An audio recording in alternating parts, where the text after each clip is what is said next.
Good afternoon, everyone. Konnichiwa and good morning to Germany in these early hours. Thank you very much, everyone here, for coming to Shibuya Q's today to join this event in person. We are very happy to welcome you here with us. I have the honor to be your moderator today. I'm Laura Bleken, the head of programs at the DWIH Tokyo, the German Center for Research and Innovation Tokyo. Today, we will talk about transfer, about transferring ideas from academia to application, to industry, and to society, and about the role international collaboration plays in this process.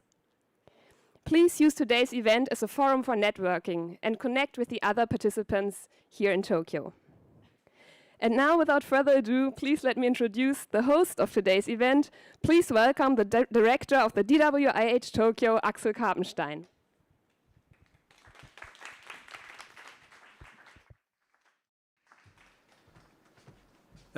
Good afternoon or good morning to everybody who is tuned in from Germany. I'll try to speak slowly. The translator told me to do so. I tend to be on the quick side, so I'll do my very best. Dear Dr. Helwig, dear Mr. Kobayashi, esteemed colleagues and valued guests from Germany and Japan, those who are with us here in Tokyo today, as well as those joining online. I'd like to welcome you to our two-day symposium, Taking Innovation Abroad, Bridging Borders for Technology Transfer in Germany and Japan. Technology transfer has become a topic of immense importance in both Germany and Japan. It's a source of innovation. It's a pathway to solutions for societal and global challenges, and it's a force for economic growth. Technology transfer encompasses many aspects, from joint research between universities and industries to commissioned research, to the licensing and transferring of university-developed technologies and innovations, and to the spinning off of research into academic startups. A common thread in all these activities, I believe, is the crucial importance of connecting academia and industry, and the challenges that it poses. Technology transfer has also an international aspect. It's partly in terms of sharing knowledge across borders, but it's also in terms of internationalizing transfer activities. I'm very excited because we'll hear a lot about this today and tomorrow. The German Center for Research and Innovation, the DWIH Tokyo, which my colleague Laura Bleken and I represent, it was developed as a platform to showcase innovation and to connect innovators from Germany and Japan.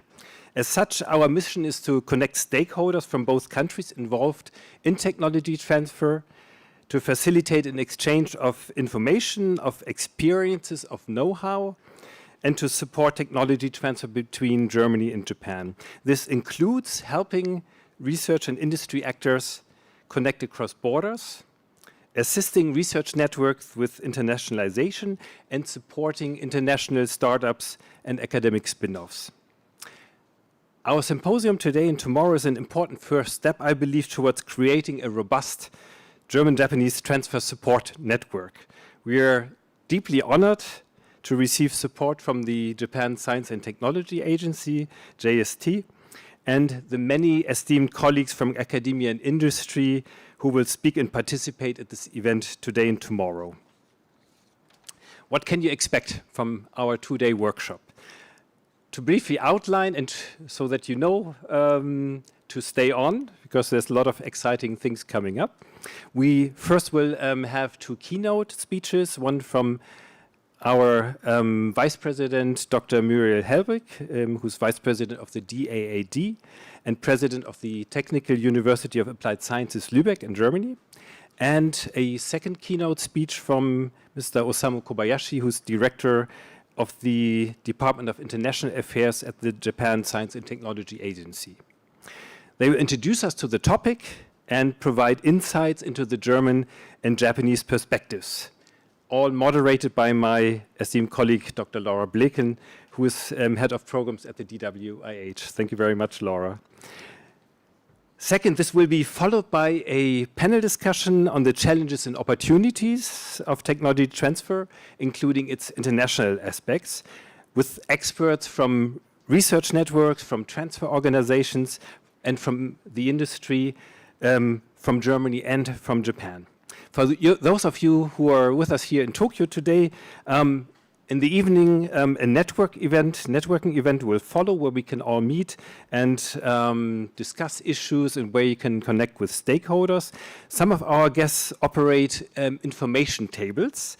I believe this will facilitate you seeking them out and getting in touch with them. So you know later on very easily where you can find them. Tomorrow, the second day of the symposium will be entirely online, which we designed this way to allow a broader participation from different regions in Japan and in Germany. We will welcome Professor Dr. Koichi Sumikuda from the National Graduate Institute for Policy Studies, GRIPS, in Tokyo, and Dr. Lawrence Granat, Japan representative for IXP, Institute for Experimental Psychophysiology, and former director of the Japan office of the Fraunhofer Society. They will provide an in-depth introduction to the transfer landscapes in Japan and in Germany.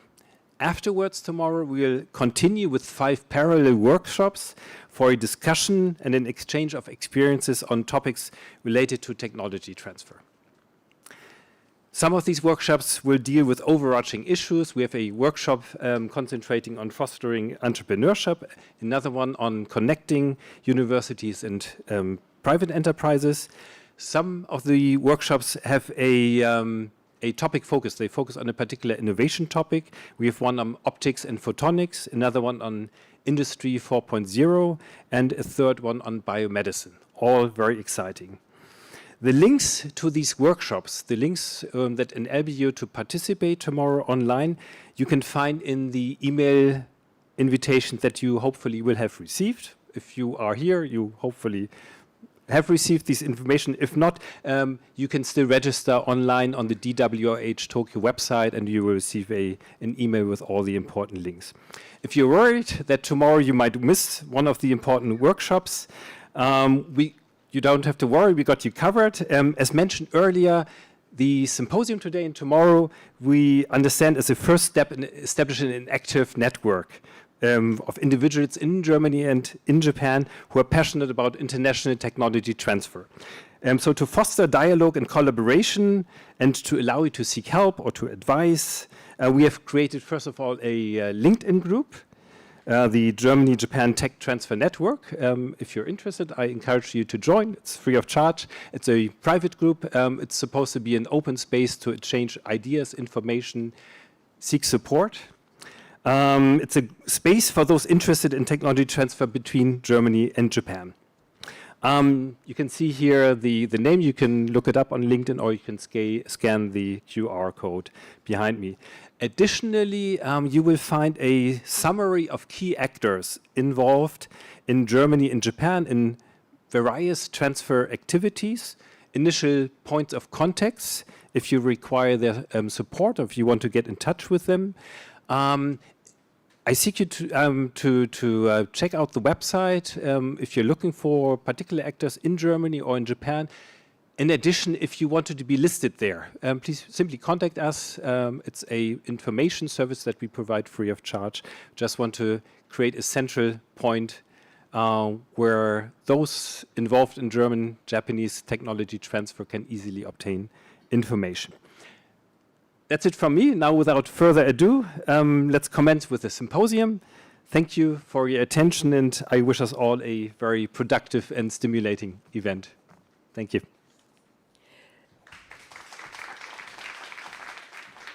Thank you very much, Axel. We will now start with the first session featuring 2 keynote presentations by distinguished speakers from Germany and from Japan. The first presentation is titled Transfer, Hype or Hope for Innovation. We are very excited to welcome our first keynote speaker who has just arrived from Germany yesterday. She is president of the Technische Hochschule Lübeck and vice president of the German Academic Exchange Service, the DAAD. She is an expert for technology transfer and has been a board member of the Hochschulallianz für den Mittelstand, a Germany-wide association of application-oriented universities. Please welcome to the stage Dr. Muriel Helwig.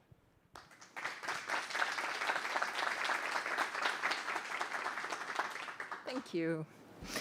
Dear Osamu Kobayashi, dear Axel Karpenstein, dear distinguished guests, thank you for the opportunity to address you today and for participating in the symposium, Taking Innovation Abroad, Bridging Borders for Technology Transfer in Japan and Germany. My presentation, as was just mentioned, revolves around the question transfer, hype or hope for innovation. And I just learned that there is no real translation for hype in Japanese, so I hope our interpreter found something that might suit us. Why did I use this title, Hype or Hope for Innovation? Because transfer has become quite a significant trend, maybe possibly a hype.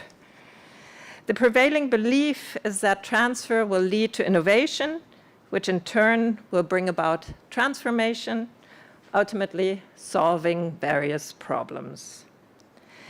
A key source of innovation lies in science and research, but for the results to extend beyond the academic realm and to contribute to society, a close interconnection between science, economy, and society is essential.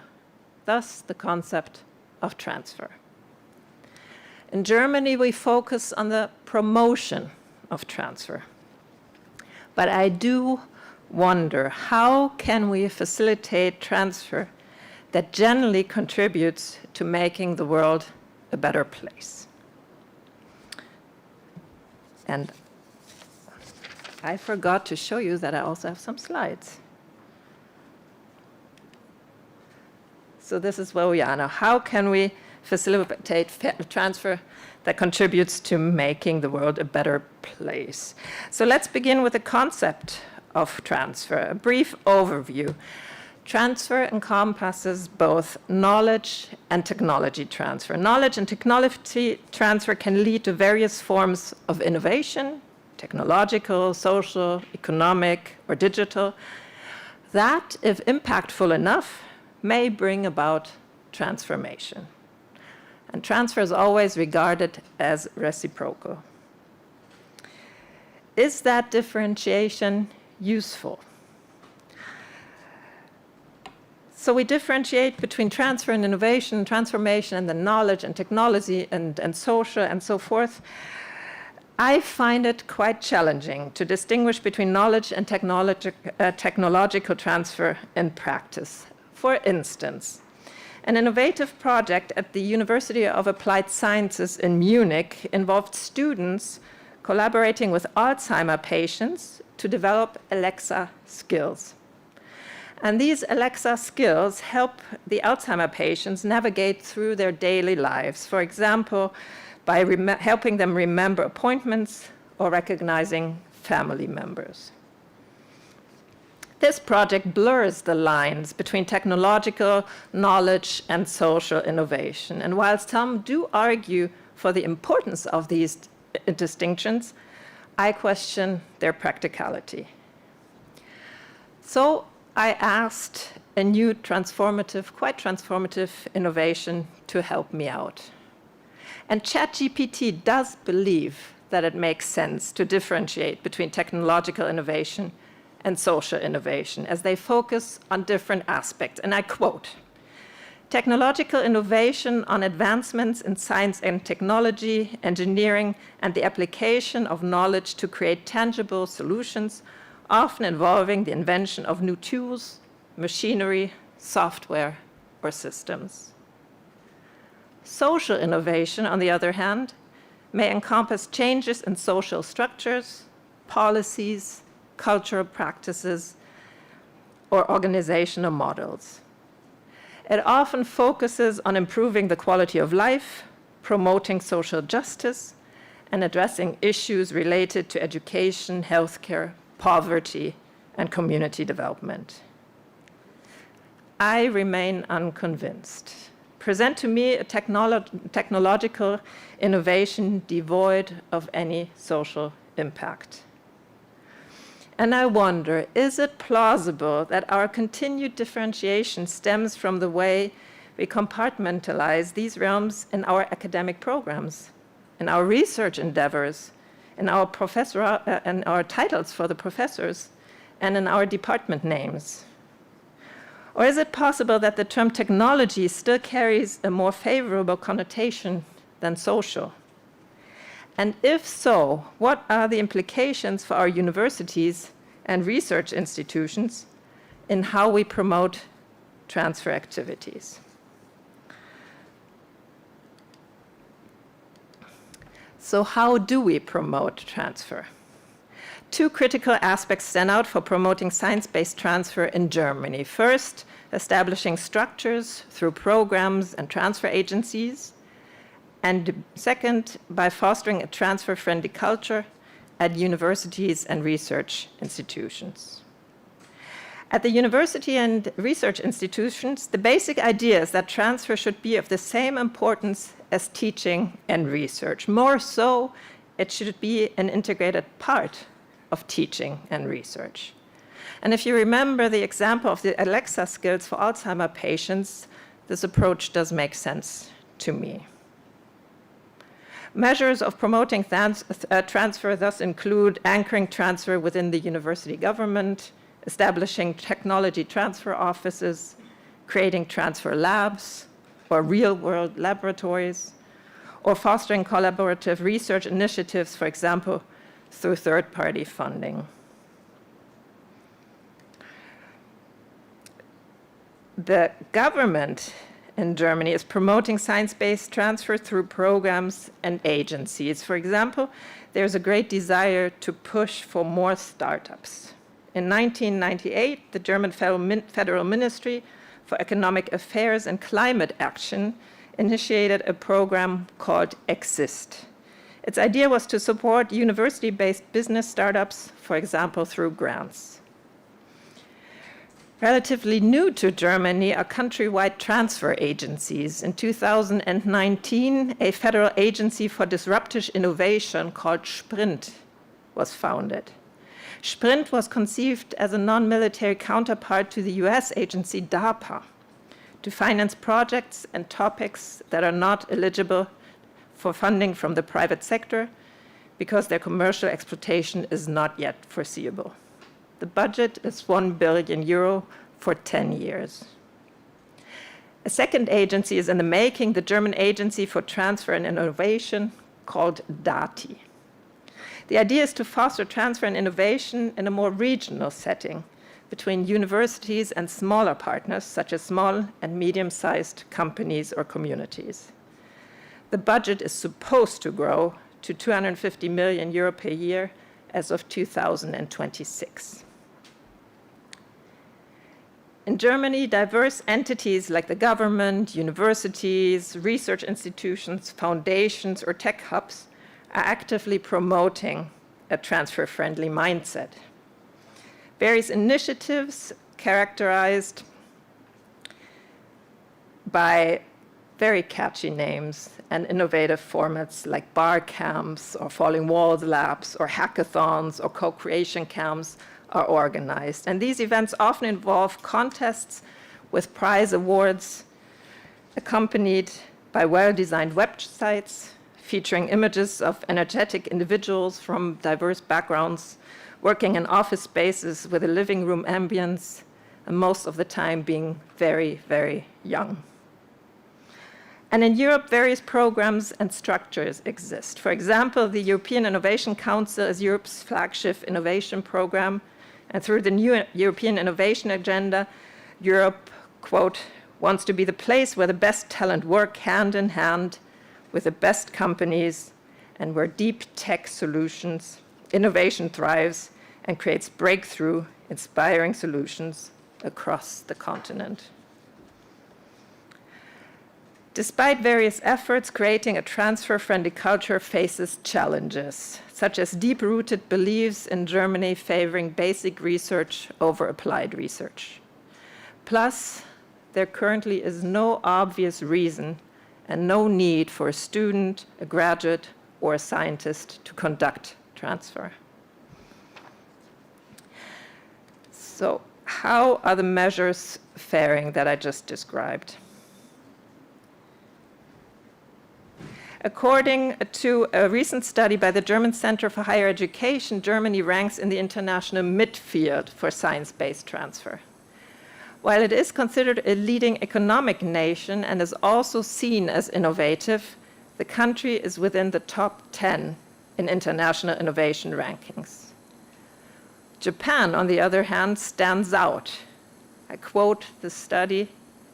In contrast to Germany, where the establishment of a German agency for transfer and innovation, DATI, is just being initiated, the two funding agencies in Japan have a long history.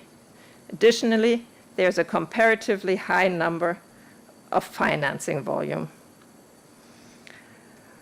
So when considering the impact of individual measures, we find ourselves in an ongoing debate about identifying the appropriate parameters for their evaluation. And even if we have successfully found parameters, and if we have successfully assessed programs and structures and agencies, the certainty of having instilled a transfer-friendly mindset, like in Silicon Valley, remains elusive. There lingers the question of whether everything will grind to a halt once the funding ceases. So what are the premises for responsible transfer, the one that makes the world a better place? I find it helpful to look at the intersection between technological and social innovation. One intersection is the social impact of technology. For example, the development of the technology social media has influenced communication pattern, communication being at the center of our social interactions. Another intersection is considering social issues in technology development, such as privacy, equity, and inclusion. One aspect of this would be inclusive technological design. Another intersection is the possibility of collaboration for social change, examples being online crowdfunding for a good cause, or online education ranging from MOOCs to all kinds of forms of digital teaching and learning. And that makes me wonder, how good are we at thinking through the implications a new technology may have? Do we teach enough about social and ethical aspects and implications of innovation at our universities?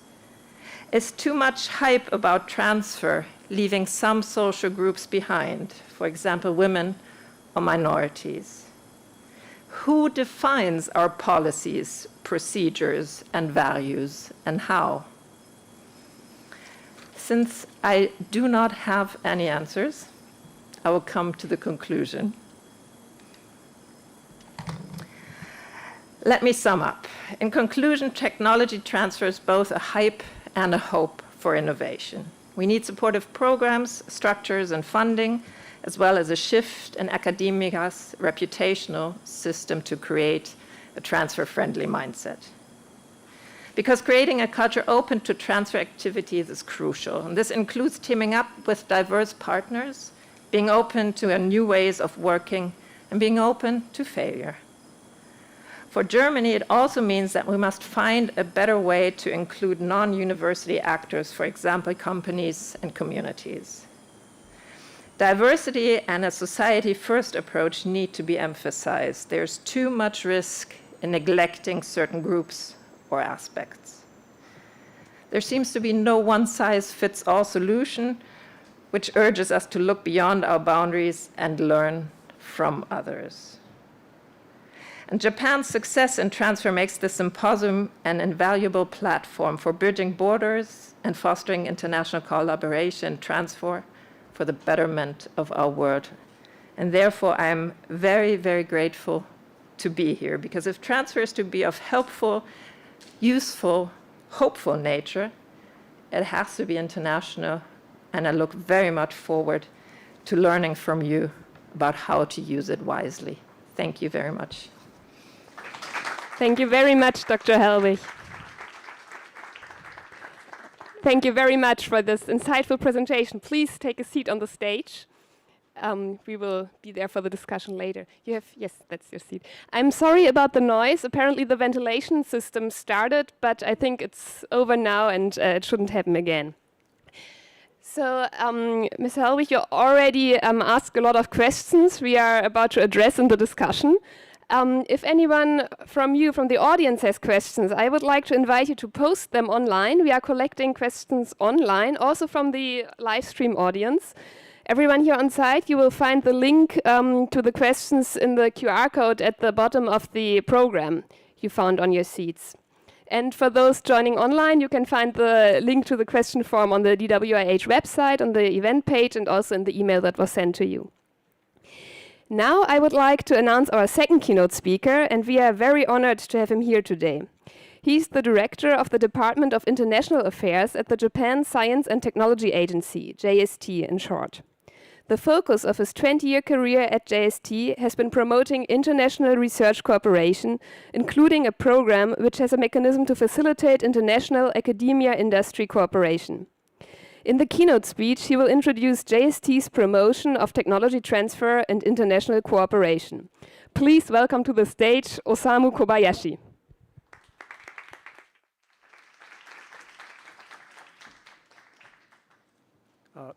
Thank you, Lola, for your kind introduction.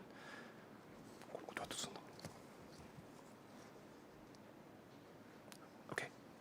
So, Dr. Helwig, the Axel, distinguished panelists and the participants, good afternoon to all of you, and good morning to the participant at Germany through online. Thank you very much for inviting me to this very important workshop. Today, I'll be presenting on JST's promotion of technology transfer and international cooperation. The organizer has provided me with 4 key questions in advance for today's presentation. 1, when and why has technology transfer become an important issue for Japan? And 2, who are the important national actors and the programs for promoting technology transfer? And 3, what are the government's main challenges presently, and how does it plan to tackle them? And 4, why is international cooperation important for technology transfer, and how does Japan support this objective? I'd like to address these questions from the perspective of a funding agency who supports research ranging from basic to applied, including tech transfer and international cooperation for that.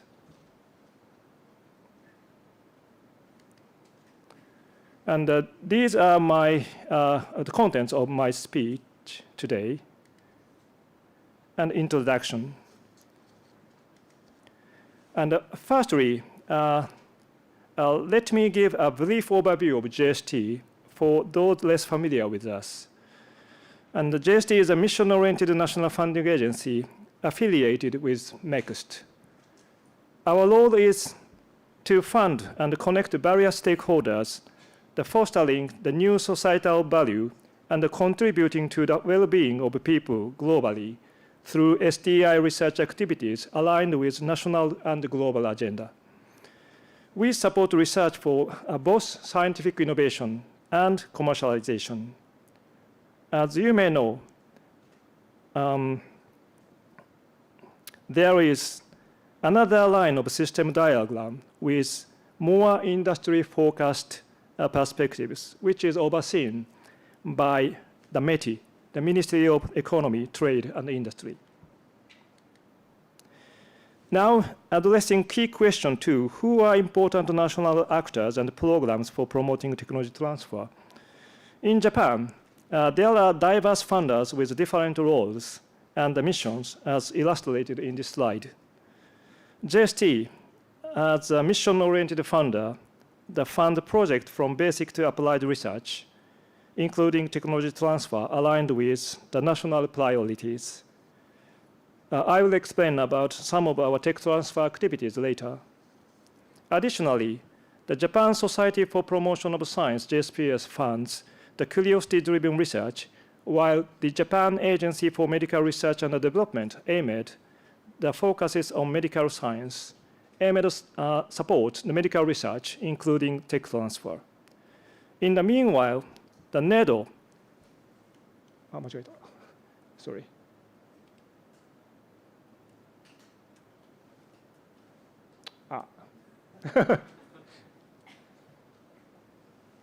Okay, so I'm not a tech person, so I'm not familiar with this kind of gadget. So okay, so the NEDO affiliated with the METI supports more commercially oriented downstream research.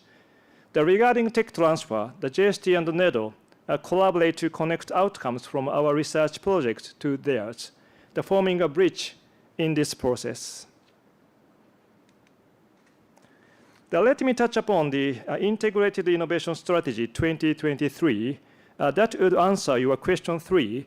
What does the government perceive to be the main challenges at present, and how does it intend to tackle these? The strategy is a yearly plan, marking the 3rd year of the 6th Science, Technology, and Innovation Basic Plan. It responds to the growing expectations in science and technology, driven by advances like generative AI and quantum technology. The strategy aims to adapt swiftly to changing circumstances, accelerate the technology initiatives, enhance the talent development, and foster a robust innovation ecosystem focusing on 3 pillars, as you can see here on this slide.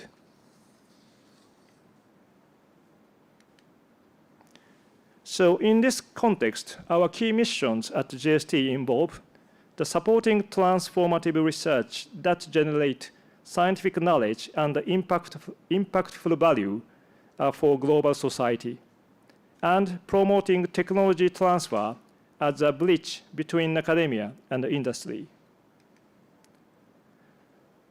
Then regarding technology transfer in Japan at JST.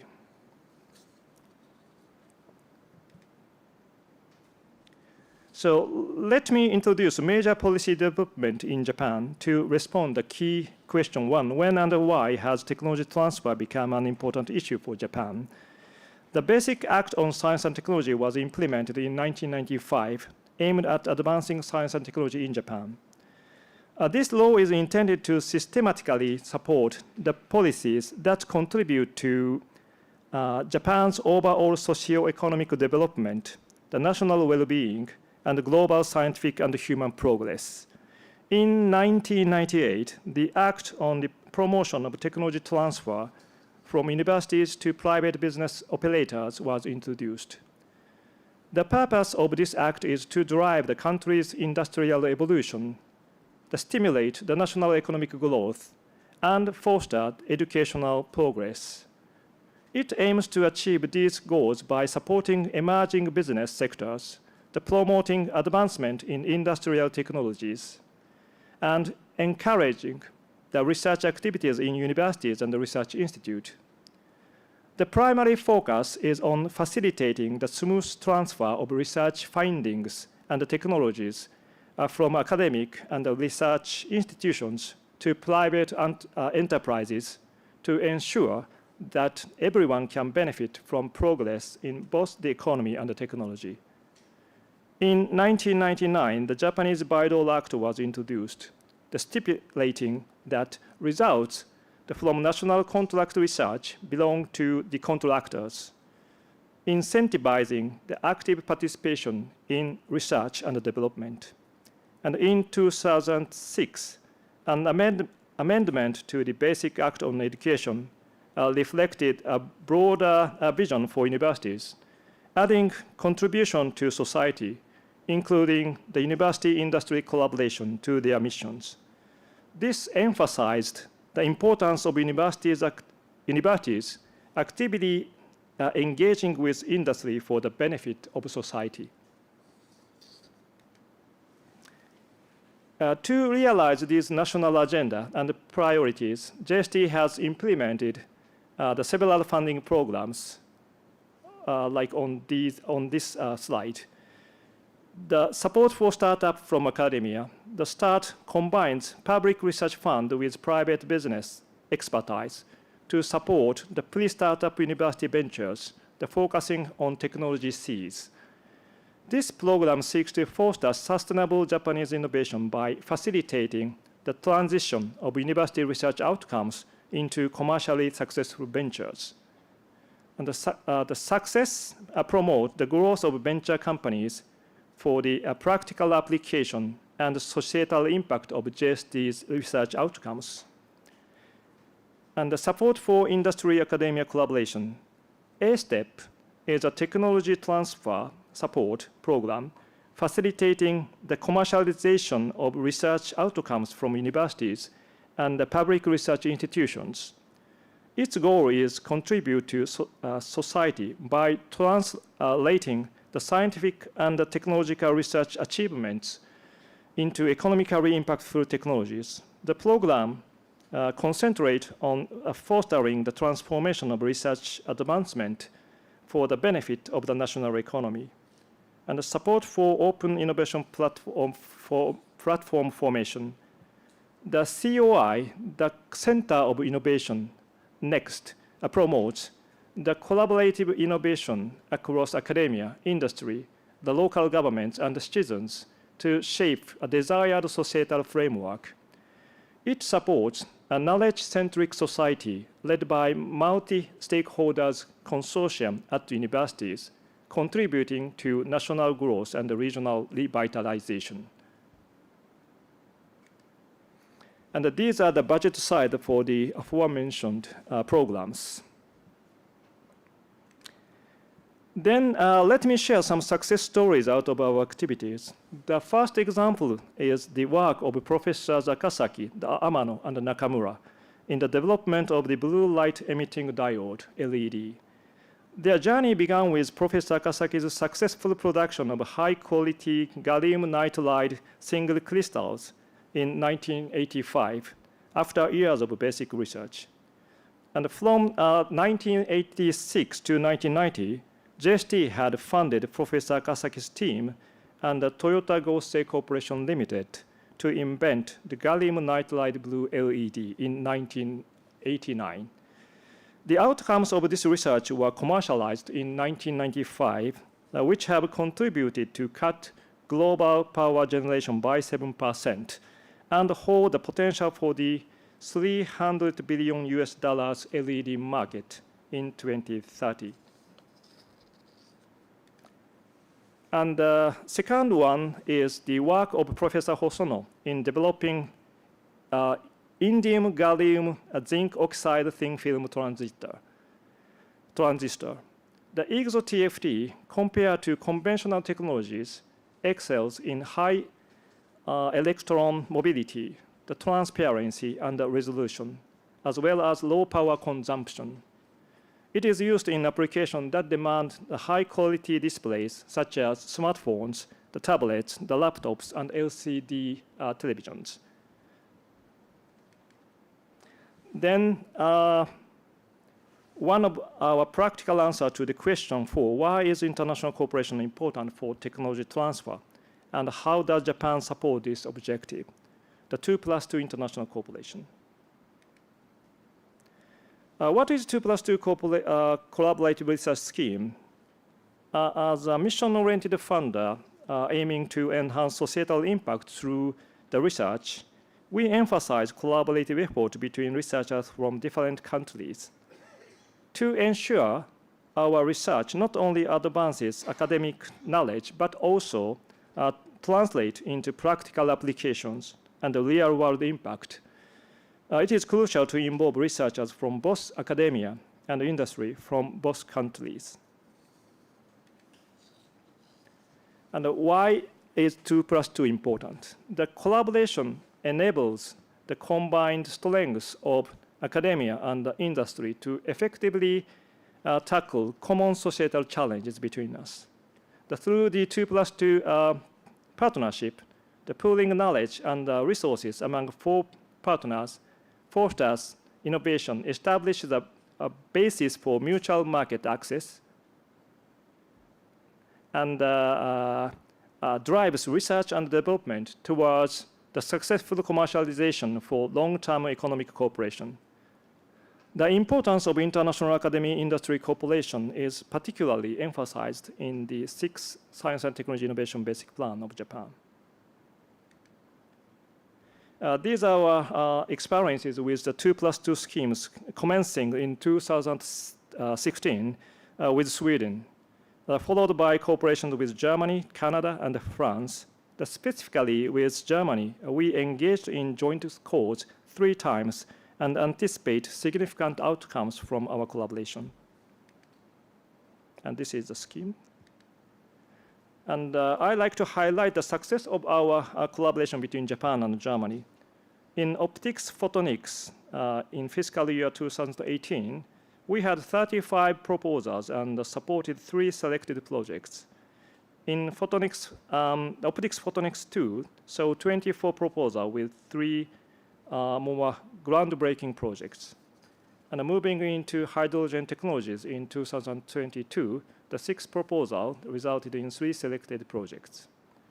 We offer the joint fund for the research phase, technology readiness level, the 3 to 7. Each project receives support 600,000 euro for Germany and 54 million Japanese yen for Japan over a 36 months period. These are the evaluation criteria for the program. From an international cooperation perspective, the special attention should be given to showcasing experience in global cooperation, the quality and added value of the collaboration for all partners, and the establishment or strengthening of bilateral international partnerships. And these are the projects we are supporting. And major research result, our collaborative effort led by Associate Professor Yoshihiro Watanabe from Tokyo Institute of Technology and Petrola Aswend, the CEO of Biolux GmbH in Germany. We've achieved a significant milestone with the development of a high-speed projector for new projection mapping. This innovative device can seamlessly project the RGB and invisible infrared images simultaneously and independently at an impressive speed of nearly 1,000 frames per second onto dynamic, sophisticated moving objects. And major research result, the second one, another breaking through from our 2+2 cooperation led by Professor Yokoyama and Christina Cruz from Kyushu University and the Karlsruhe Institute of Technology. Their silicon polymer hybrid modulators achieve an impressive 200 gigabyte per second transmission, even at the 110 degrees Celsius. This innovation promises fast and reliable optical data transmission interconnections in a high temperature environment, eliminating the need of extensive cooling.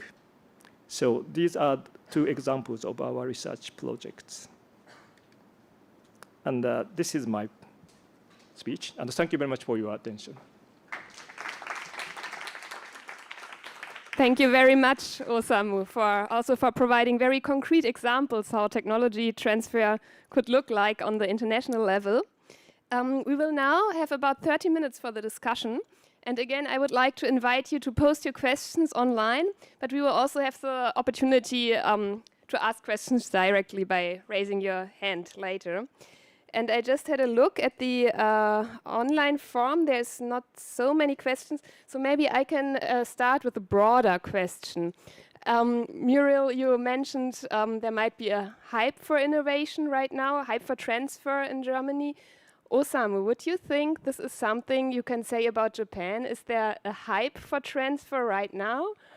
Or is this something that Japan has been investing in for a long time already? Because if we look at the statistics, Japan is quite well on the third place. So would you think there's a trend right now, like a hype, or is it just continuously promoting transfer?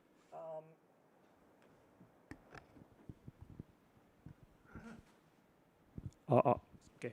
So thank you very much for your question. Yes, like I said, yeah, because since the end of last century, Japan has prioritized the importance of the tech transfer, how to bridge the outcomes from the academia, university, research institute to the industry, and of course nowadays the need of that kind of activities are very much increased.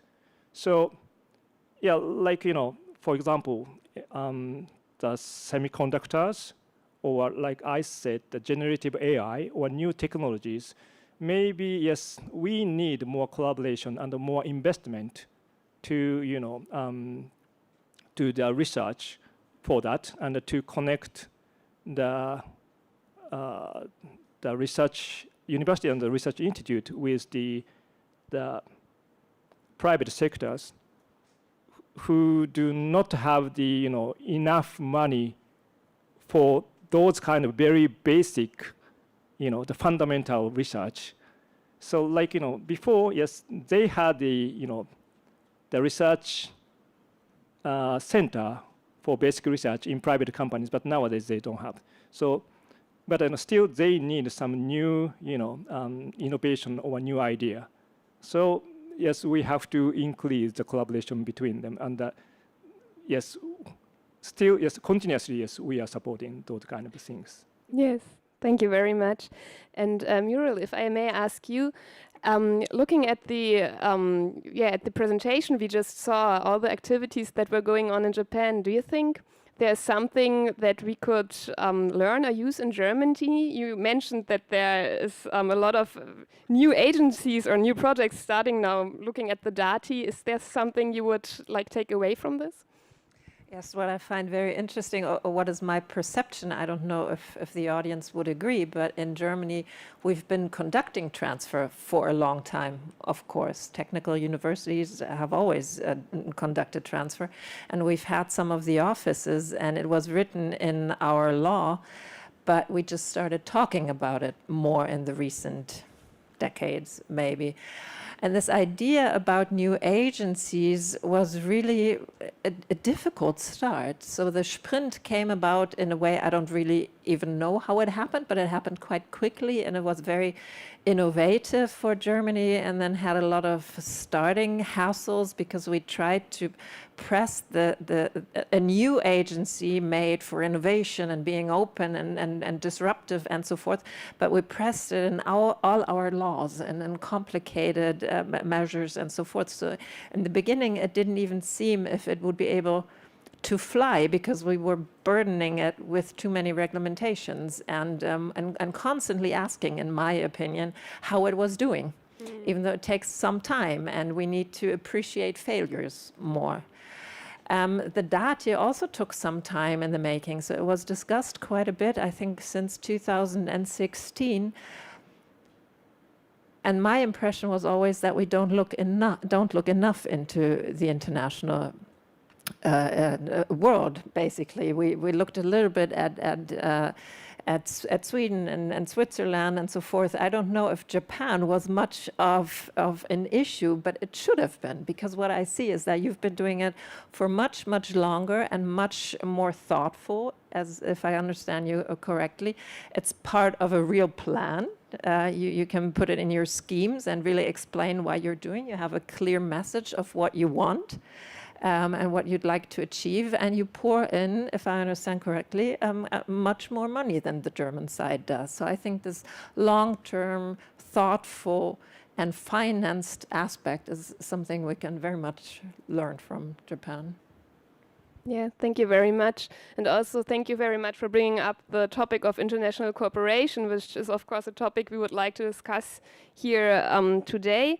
We also have a question from the audience asking about an example of technology transfer in multidisciplinary research by Japan and Germany.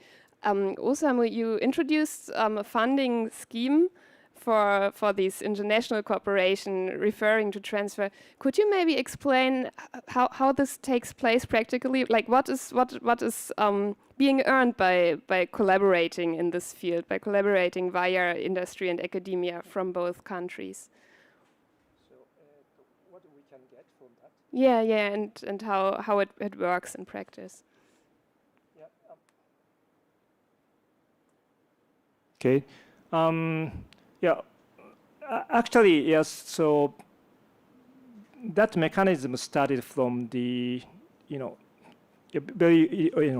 recently. I mean, 20 something. I mean, so still we are, struggling to, find what would be the best way to collaborate to involve, those 4 participants.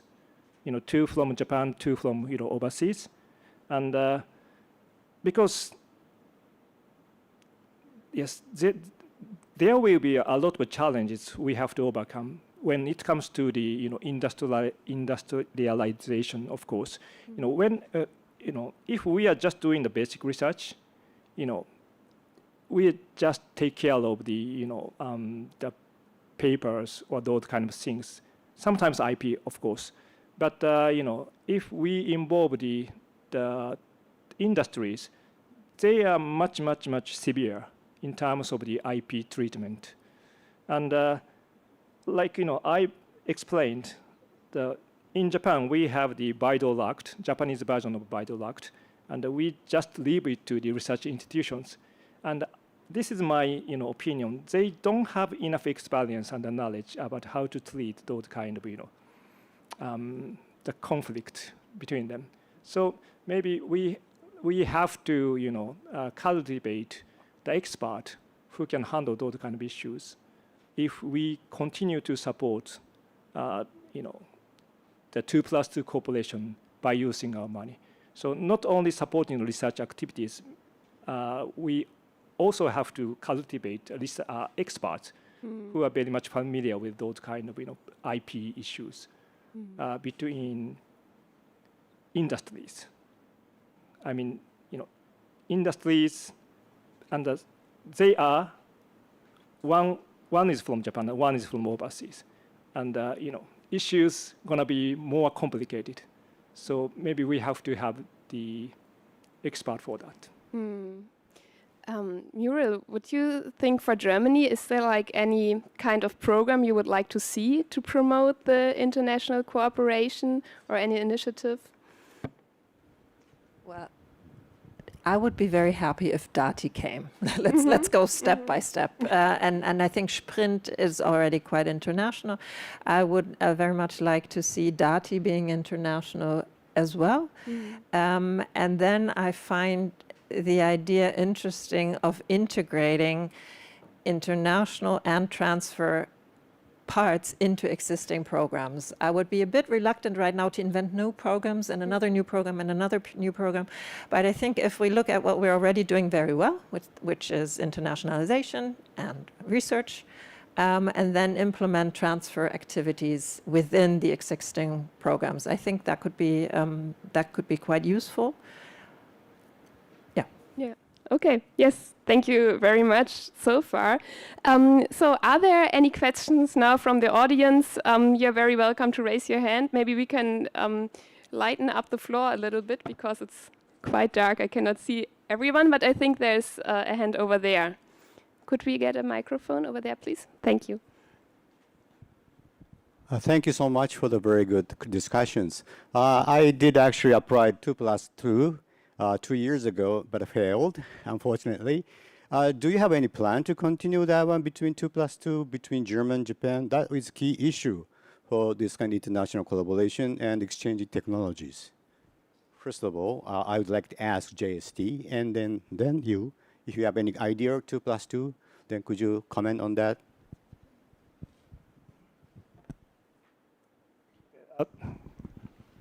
Thank you very much for your question, the professor.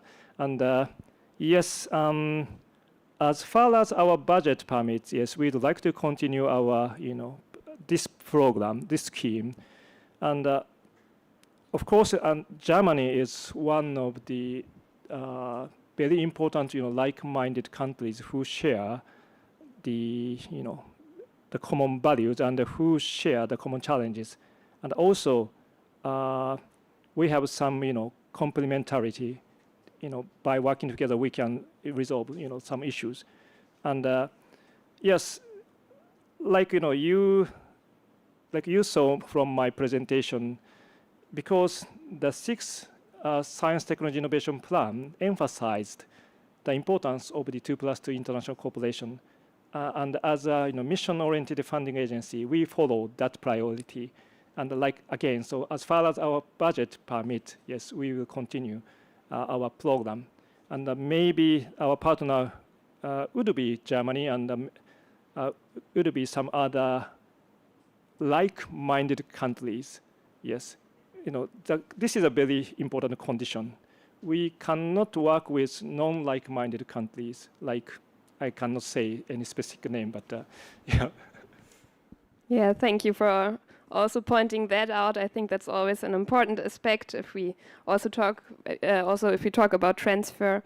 I think there was another question. Yeah, Axel?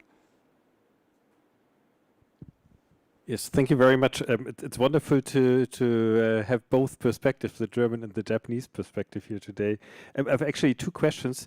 The first relates to Dr. Herbig, you mentioned the social aspect of innovation.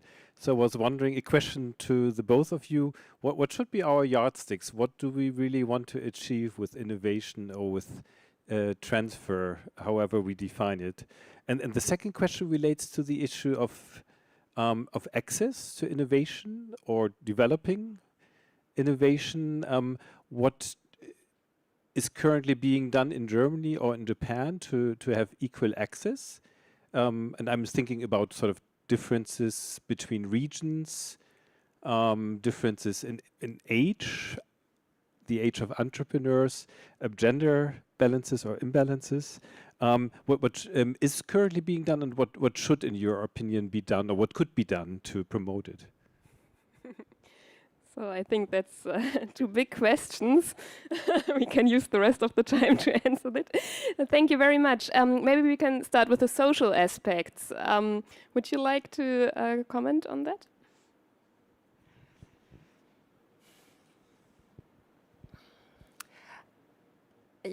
I have the feeling, and that's why I emphasize this aspect so much, that we do kind of see borders between issues that are really 2 parts of the same coin. And that's what I meant. That's my question right now. So are our study programs in engineering, is that the right term? Is that the right study program? How much of the social impact do we have already within our study programs, within our departments, within our professorships, within our research teams, and within the transfer? And my idea would be to not have an engineering and some sociology apart from each other, but that you need to find a way to bridge that border, if you like. And I have no real answer for that, but I have the feeling that we emphasize technology very, very much. And also in the example that I gave about the Alexa skills. So what is new? Is it the new app? Or is it a new way of helping patients? And I would find it really important to have that within the proposals for any transfer projects, that you have a clear idea about what impact this will have. So I find it quite fascinating that we look at research and what could be the research outcome and what is it based on, and so forth, and then in the end you publish a paper. With transfer, you would want to have an impact on society through something, yeah, whatever it may be. But do we evaluate the impact enough? And do we look at the impact from enough sides? Diversity would be one aspect, but also the impact for different groups, or the impact more than just the technological impact. And how do we do that? Well, I have the feeling right now we do it in the same way, separated. So we have measures for more gender equality, for example, or we have measures for more diversity, but we don't really have them integrated in the projects or in the thinking of the process towards a product, whatever it may be. And how to get there, I find, I don't know if it's difficult, but I have the feeling at first we need to make sure that it's really an integrated, necessary part of the thinking and of the process. And I forgot the first question. But Yeah, but maybe we can continue there. Thank you very much. Osamu, could you comment from the Japanese perspective? I think this is also a topic that's discussed in Japan quite a lot. Yeah, social impact and the social access. So actually, before, the JST or some research institute in Japan tend to only focus on the pure science and scientific knowledge. But because people, the people think, how science and technology can benefit them, and we have to respond to that kind of question. Then we start to think about the social impact, and of course, when we start the 2+2 scheme, by inviting the industries, the private companies, they always think about the social impact, and that's gonna huge stimulation for the researchers to think about the social aspect of the research, and also like when it comes to the climate change or those global common challenges. When we do the research for that, we always think about the social impact, of course, because the climate or the disaster or those kind of things are very much affect to the people's life, and that's totally the social impact. And about the equality of the Japan has a lot of this is just my private opinion, but Japan has a lot of issue in terms of the equality or equity. So like you mentioned about the gender. Like for example, the PIs for the 2+2, maybe you cannot see any names of the female researchers, and sometimes that things are true for other programs as well.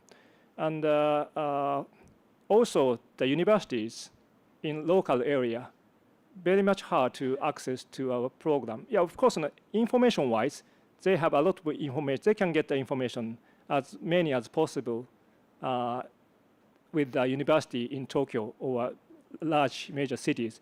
But still, in terms of the actual connection, they don't have. So that's going to be a kind of difficulties for them to access equally to our programs or policies. May I just quickly ask, the programs like 2+2, is it also open to social sciences or humanities? Yeah, of course, we do not limit the researchers who are doing the natural sciences only, but of course, in the private sectors, they need some marketing. So if they need the specialist for the marketing, they can invite the economist, of course. And if they have to think about regulation when they spread their technology to the society, maybe they need help from the lawyers. So yes, we encourage them to involve those kind of people. Yes, thank you very much. I think we still have the second question left about the accessibility of innovation and programs in Germany. looking at diversity and equality. Would you like to comment any further on that? Could I comment on something else? Of course, of course. I was thinking about when I was listening to you and your presentation and the questions that were being asked now about what kind of impact do we have on society and is it accessible for many. I was thinking that in Germany the small and medium-sized companies play a very important role in our economic system. And transfer is supposed to be a tool also for them to connect to research activities at the universities. But to go beyond that, and that's maybe an answer also to the accessibility question, what I find very interesting is also cooperating with other parties, for example, with communities, or just with other local entities, and they often do not have the money to fund the research activities or to even co-fund them. So that would be really something where we deny access to new knowledge and to new research if we don't allow for funding for them as well. I will give you an example. At the university I work at, our architects work a lot with hospices, so these hospitals for the dying, and they create new rooms and atmospheres for those buildings to make them a better place both for the patients as well as for the people that work there. They use new technologies, VR, and so forth to really find out what might work and what will not work before they start building. That's a transfer activity at a very low level key, but such a hospital does not have any money for co-funding. So I would really like to see our programs also allowing for that kind of transfer, and that would be a kind of accessibility issue that you, I think, were talking about. Yeah, thank you very much also for that point. I see we have an online question, and this is also about the industry side. It asks that transfer in Germany often addresses small and medium-sized enterprises, as you just said, I think. Japan's approach often seems to include the big players, like big companies. How would you connect these different sizes in international transfer? Would you think that's a problem, like the different sizes of companies? As for me, size doesn't matter. Yeah, as far as they are, focusing on the same, the common problems, there is a room to work together. Okay, and yeah, I understand. Okay, in the German program, you support the SMEs, while we can support even the major companies like Mitsubishi or sometimes Toyota maybe. Maybe they don't need money from us, but anyway, we open the window to all of them. And at this moment, we do not limit the eligibility of the application to the SMEs, but yeah, even we do not think about that. Yes, we have to be open to everybody. Yes, thank you. Would you also like to comment on that? Yeah? Or, okay, then we can go ahead. Lawrence, was it your question maybe? Yeah, thank you for the whole presentation and discussion. So I had been 12 years representative of Fraunhofer in Japan, and then I worked 7 years at AIST, which is the National Institute below METI. And so I see somehow the situation from both sides. And I think the main thing to consider is really the different industry structure. So Germany is really dominated by medium-sized companies. We have a lot of hidden champions that are just 1,000 people, but they are world market leader in some very small niche, whereas Japan has all the big groups, Keiretsu. So I think Mitsui has about 900 companies under their umbrella.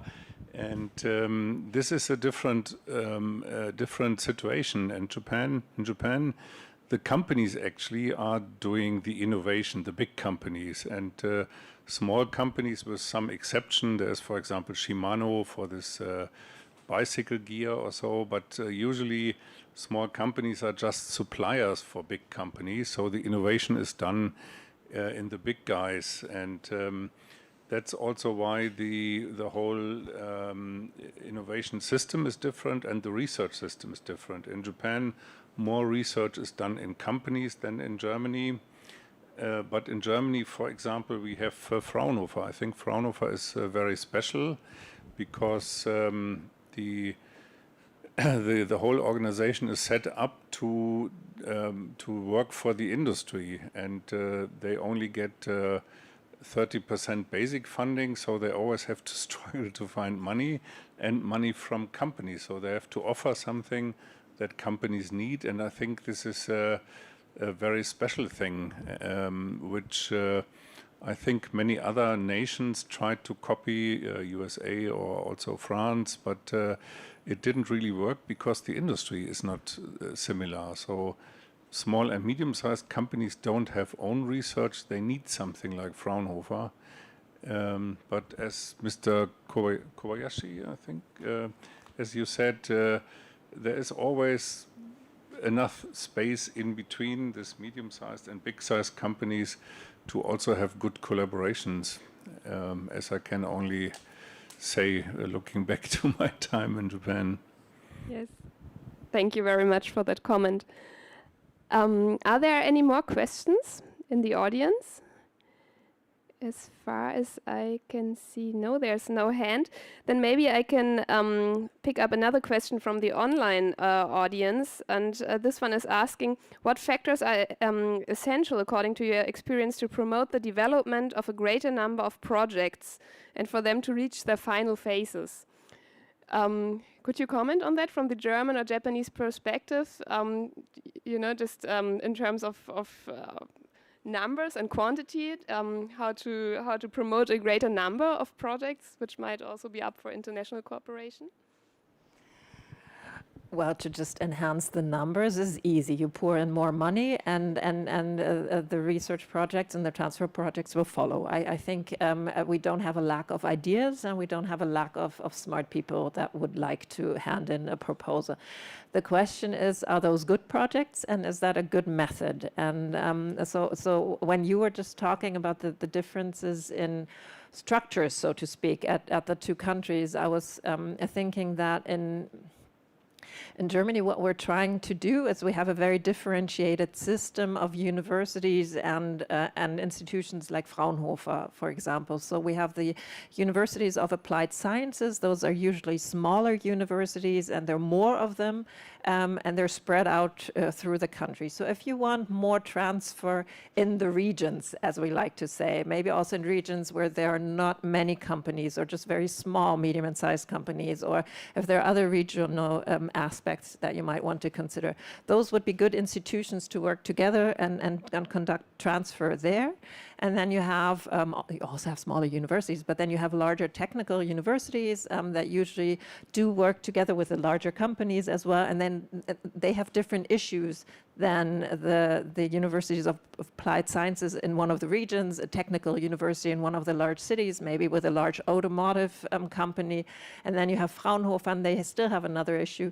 So our system becomes very specialized. And that's why when asked before if we need new programs, I was a bit reluctant because I thought we don't need more specialization. We need more impact for whatever solution we want to find. So if we want more solution for those small and medium-sized companies or for the communities or for any issue, then you would go into the regions. If you want more innovation, like we're always mentioning BioNTech, Pfizer, the vaccine for corona, then you need to invest in startups from universities and so forth. So again, there's no one-size-fits-all solution. Money will always help, but if it will help proportionately, I'm not sure. I really like the Japanese approach of thinking it through and of building a network between different, if I saw correctly, ministries and industries and partnerships.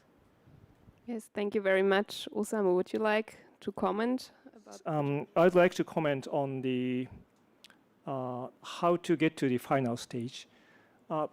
Okay, sometimes our research program only support the one project for 3 years or 5 years, and then suddenly the money stops for the research activities. But the most important thing is how to continuously support them. How can we make the mechanism or ecosystem which can support the excellent research projects for long years so that they can reach to the final stage. And so the continuity is a key for that. But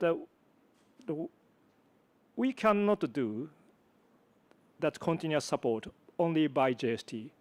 So that is the reason why we have been working with other partners like NEDO or some other agencies or ministries, so that once our project graduated from our program, they can enter to the program supported by NEDO, so that they can continuously get the money to scale up or to move to the next stage. So this kind of mechanism, by which we can support the activities for long years. So this could be a key for them to get to the final stage. Yes, yes, sure. What I would be curious about, I think it is what you just mentioned about there being some kind of continuity and safe space, so to speak, for the researchers and the people working in projects to really work on their projects to get it to a final stage.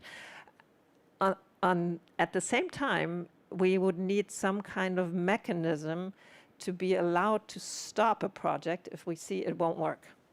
And I find that extremely difficult, because if you admit that your project is not working, you might be hurting your prospects of acquiring new money for another project. So I have the feeling that sometimes we do tend to continue projects and research and works when we already know it's not going to work. Do you have a mechanism in Japan that you can, on the one hand, have the safe space needed, continuity, and on the other hand, have some way of allowing failure without it hurting your reputation or taking away your money forever and so forth? Osamu, may I ask you for a quick answer, because we are also already pushing the time. Yeah, of course. No, we anticipate the research is not always they face the failure, and failure itself is not a problem at all. No, because the public agency fund those kind of activities. Maybe like 80% possibility of failure or 20% of the possibility of success. But of course, and always is we have the evaluation system to fairly evaluate the activities of researchers. And if their research will not meet with our objectives, yes, we finish it. But that does not mean the researchers or research activities itself is a failure. I mean, yes, we involve that kind of possibility from the beginning when we support the research activities. Yes, so this is a role of the public agency. Yes, thank you very much. There are still many more questions online, but we are already over the time, so maybe take the questions to the networking afterwards, or we will also have a panel discussion, and another part of the symposium takes place tomorrow. So thank you so much. Please give a big round of applause to our keynote speakers.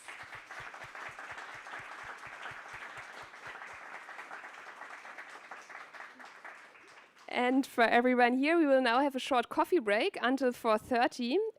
Please stay in this room for the networking, and please do not use the lobby for the chats outside. This is actually very important. We were told several times by the operator, because the entrepreneurs are working in the office space and they don't want to be disturbed. So please stay in this room, or of course you can go outside to the bathroom.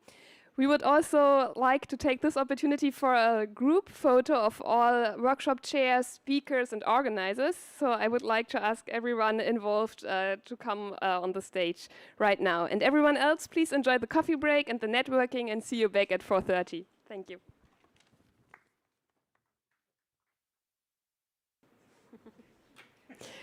So welcome back. We are now about to start the panel discussion with 5 renowned experts from industry and academia. Again, all of your questions are highly welcome, and please post them using the QR code on the program. In this session, we will only collect online questions. Now, please let me hand the microphone over to the chair of this discussion, Axel Karpenstein, the director of the DWIH Tokyo.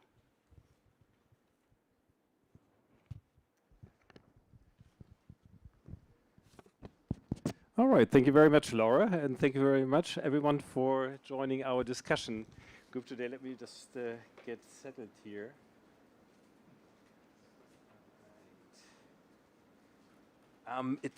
We already had 2 great keynote speeches, I think, that set the ground, touched upon quite a number of very important issues. I think it's wonderful. We have a very diverse group today here with us for the discussion round.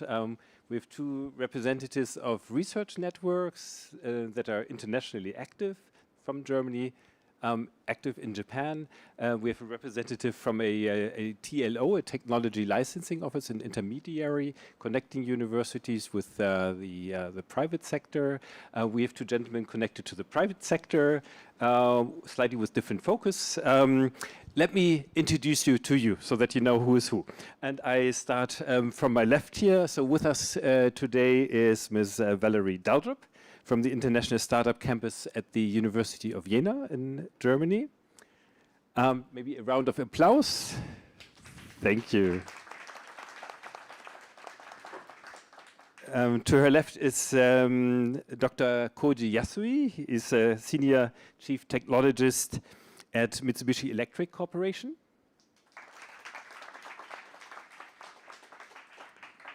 Ms. Yuri Kondo was so kind to volunteer to participate in our discussion today. She's coordinator for industry academic collaboration at Campus Create. It's a TLO, which we'll talk about in the following. I'm very happy to welcome Alexander Kies. He is community manager at a Fraunhofer network, ICNAP, if I got that right, and research associate at Fraunhofer. Thank you. And finally, Dr. Hideo Nioka, who's a CEO and founder of IP Nexus, a private company focused on IP. Thank you very much. And it's great that you're here with us today. The reason that we're here today is the importance of technology transfer. I'd like to start with this issue. Why, or where do you see the value of technology transfer? Why is it an important issue for the organization, the enterprise that you work for? Shall we start with you, Valerie? Yes. Yes. Okay, can you hear me? Yeah. Yeah, I think also for scientists, it's nice to see that scientific results create an impact. And I think we heard already a lot today about creating impact. And I think technology and knowledge transfer is one part of it. It's a possibility for our researchers to really make a difference by collaborating with society or companies, or build their own company with their research results, and to change something for the good, I think. Can you briefly outline the activities that you're yeah, I mean, there are different activities. On the one hand, I'm working for the Technology Transfer Office of Jena University, and so we have departments that are doing the licensing, the patent portfolios for the university, but also we have a group of people taking care of the industry collaborations. So it's a kind of a project called Innovative University, Innovative Hochschule. It's a funding scheme in Germany for now, I think, 5 years. And we have the startup support. And we are now in the phase to internationalize also this startup support, because we see that especially in our different profile lines, and one is light, for example, photonics. We heard also about the German-Japanese funding scheme today. We have a lot of international companies that are interested in our research results and the institutions around us. And the International Startup Campus is supporting the spin-outs of the university, but also all other institutions in our network, especially also in the geographic triangle from Thuringia, Saxony, and Saxony-Anhalt. So it's several federal states we are supporting this kind of exchange. All right, thank you very much. How long have you been focusing on Japan? With the Startup Campus since 2020, but actually before we already worked together with our optics cluster, Optonet, and I know some people from Hamamatsu are here, so also welcome, nice to see you again, because there's a close collaboration of this optics cluster, Hamamatsu and Jena for a long time. So I think this is already kind of technology transfer that took part between the researchers and companies in Japan and Germany for a long time. Okay, wonderful to hear. I'm jumping a little bit, Alexander. I would like to proceed with you because you're coming from the research side, so to speak. What role does technology transfer play for you? How long have you been active in this area? Since when have you been focusing on Japan? And why, maybe also? Why Japan? Yeah, thank you very much, first of all, for the kind introduction and also the invitation. Maybe let me go a little bit back in time. So Fraunhofer, as Dr. Granrath already mentioned, was founded to support industry, to make applied research. And the Fraunhofer Society has been founded in 1949, I think, and we were named after Josef von Fraunhofer. And Josef von Fraunhofer was first of all a researcher, so he discovered that there were dark features in the solar spectrum, and he used his knowledge to manufacture and sell optics. And this is how we as Fraunhofer also see ourselves. And in 2018, we established the so-called Fraunhofer International Center for Network Adaptive Production, which for us is a tool to do transfer internationally and to do it with the companies. And this is why we set up a network, a community, and we are focusing, of course, also to Japan to come back to your question, because I think we have a lot of things in common. So the way how we think when it comes to technology, especially in the manufacturing industry, and we focus on these topics on Industry 4.0, and this is where we are very happy that we already have also 5 Japanese companies as our members, with Mitsubishi being one.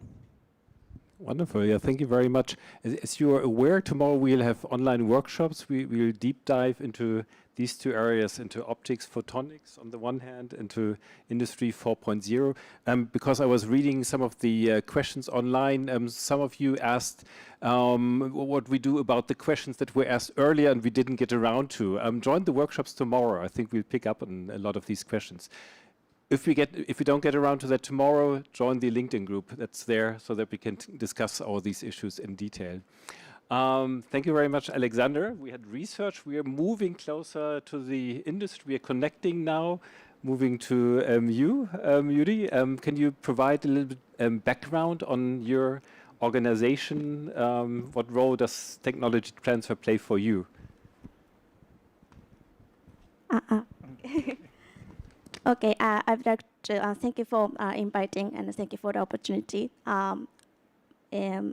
I'd like to introduce our organization briefly. Our company has been involved in supporting open innovation, focused in industry academia collaboration for over 20 years, and one of the approved TLO by Japanese ministry since its establishment in 1999.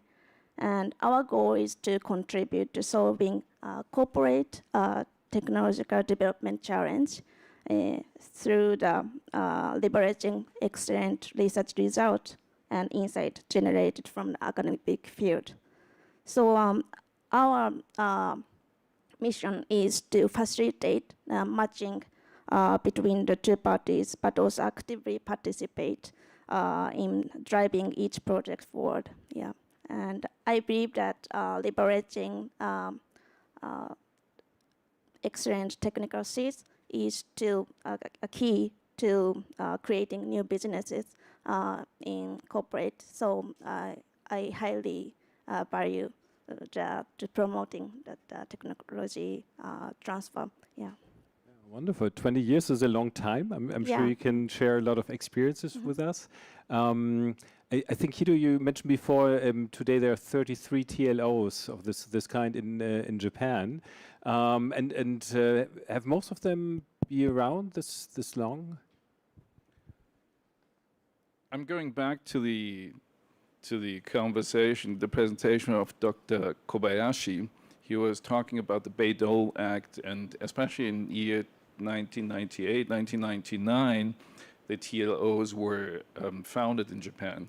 And then, at that time, it was by far more, but now it got reduced in order to synergize and optimize the collaboration between the TLOs.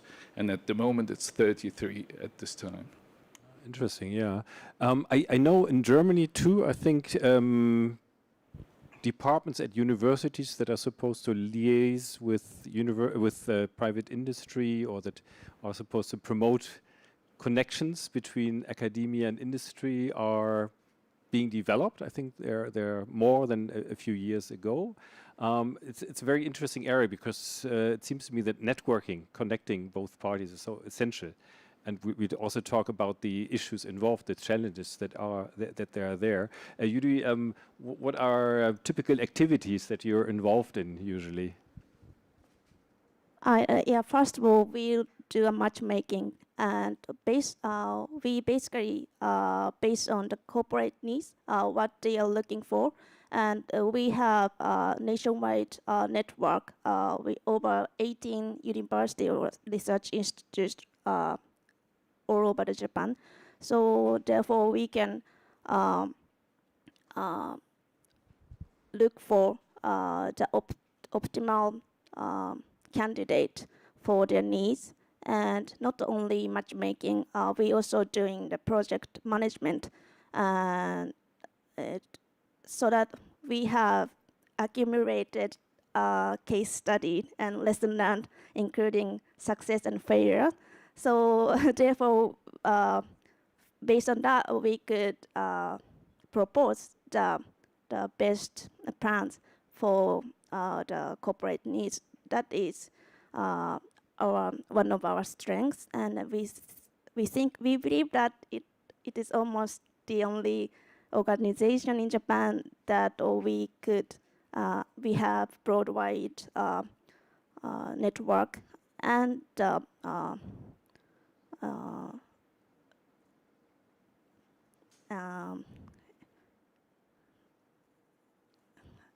how to say, the experience to promote actual innovation between academia and industry. Yeah. Are your activities focused locally or regionally on Tokyo, or? No, nationwide. So yeah, thanks to the Zoom teams. Yeah, we don't have any issue with communication with region. Yeah, thank you very much. Koji, you're joining today as representative of the private sector, the industry. Mitsubishi Electric, in your day-to-day business, what's your connection to technology transfer? Thank you very much. Let me explain from the viewpoint of the private corporate sectors about the technology transfer. When I was obliged to do a technology transfer, is based on the demand from customers. To cope with the customer demands, when we found out that some technology is missing inside the Mitsubishi, then that I always try to find out such a solution. Firstly, inside the company, then outside company Japan. Then that outside Japan, so I sometimes found that very good technology in Europe, including Germany. So that's true. So so I'm already interested in technology transfer, but it is always not first say initial stage, but it's always backed up by the demand from customers. But in the course of the technology transfer, after I found out that the good technology, for example, in Germany, I also found out it's very difficult to transfer the special state of technology of academic sites to come to industry area. So the bridge function is very important. That's the reason that I'm also now helping academic people as supported by the Japanese government also to technology transfer. And I'm also helping the university professor as a visiting professor also of Kyushu University and Osaka University. Very interesting. You nicely outlined how you look for solutions. You first look inside your company, then you look inside Japan, then you look outside Japan. I was very curious actually how you proceed to do that. What are your partners? How do you go about it if you're looking for a particular connection, particular research that might be? Yeah, the good thing is in academic area, it's first a most open-minded situation. So that if we found that friends, and yeah, we can easily find out such a solution. That is totally different from the industrial side. Yeah. Industrial side is almost closed. It's like a silo. So it's very difficult to find out such a state-of-the-art technology. But for the academic side, it's very easier. And as someone explained, that the SME, small and medium enterprise, is also same in Japan. So that I know that our global customers now started to open new sites in Japan. The reason is to find out the hidden champion in Japan. So that I think that the combination of the open-minded academic area and in that site could be a good solution for collaboration. Yeah, I think so. Yeah. It sounds like you're going through acquaintances, trying to go through different networks. Are you making use of TLOs, for example, or are there research networks that you frequently cooperate with? Yeah, I tried before this panel discussion, I heard from her that she's covering the nationwide. So it's good that I'm also trying to such a new facility.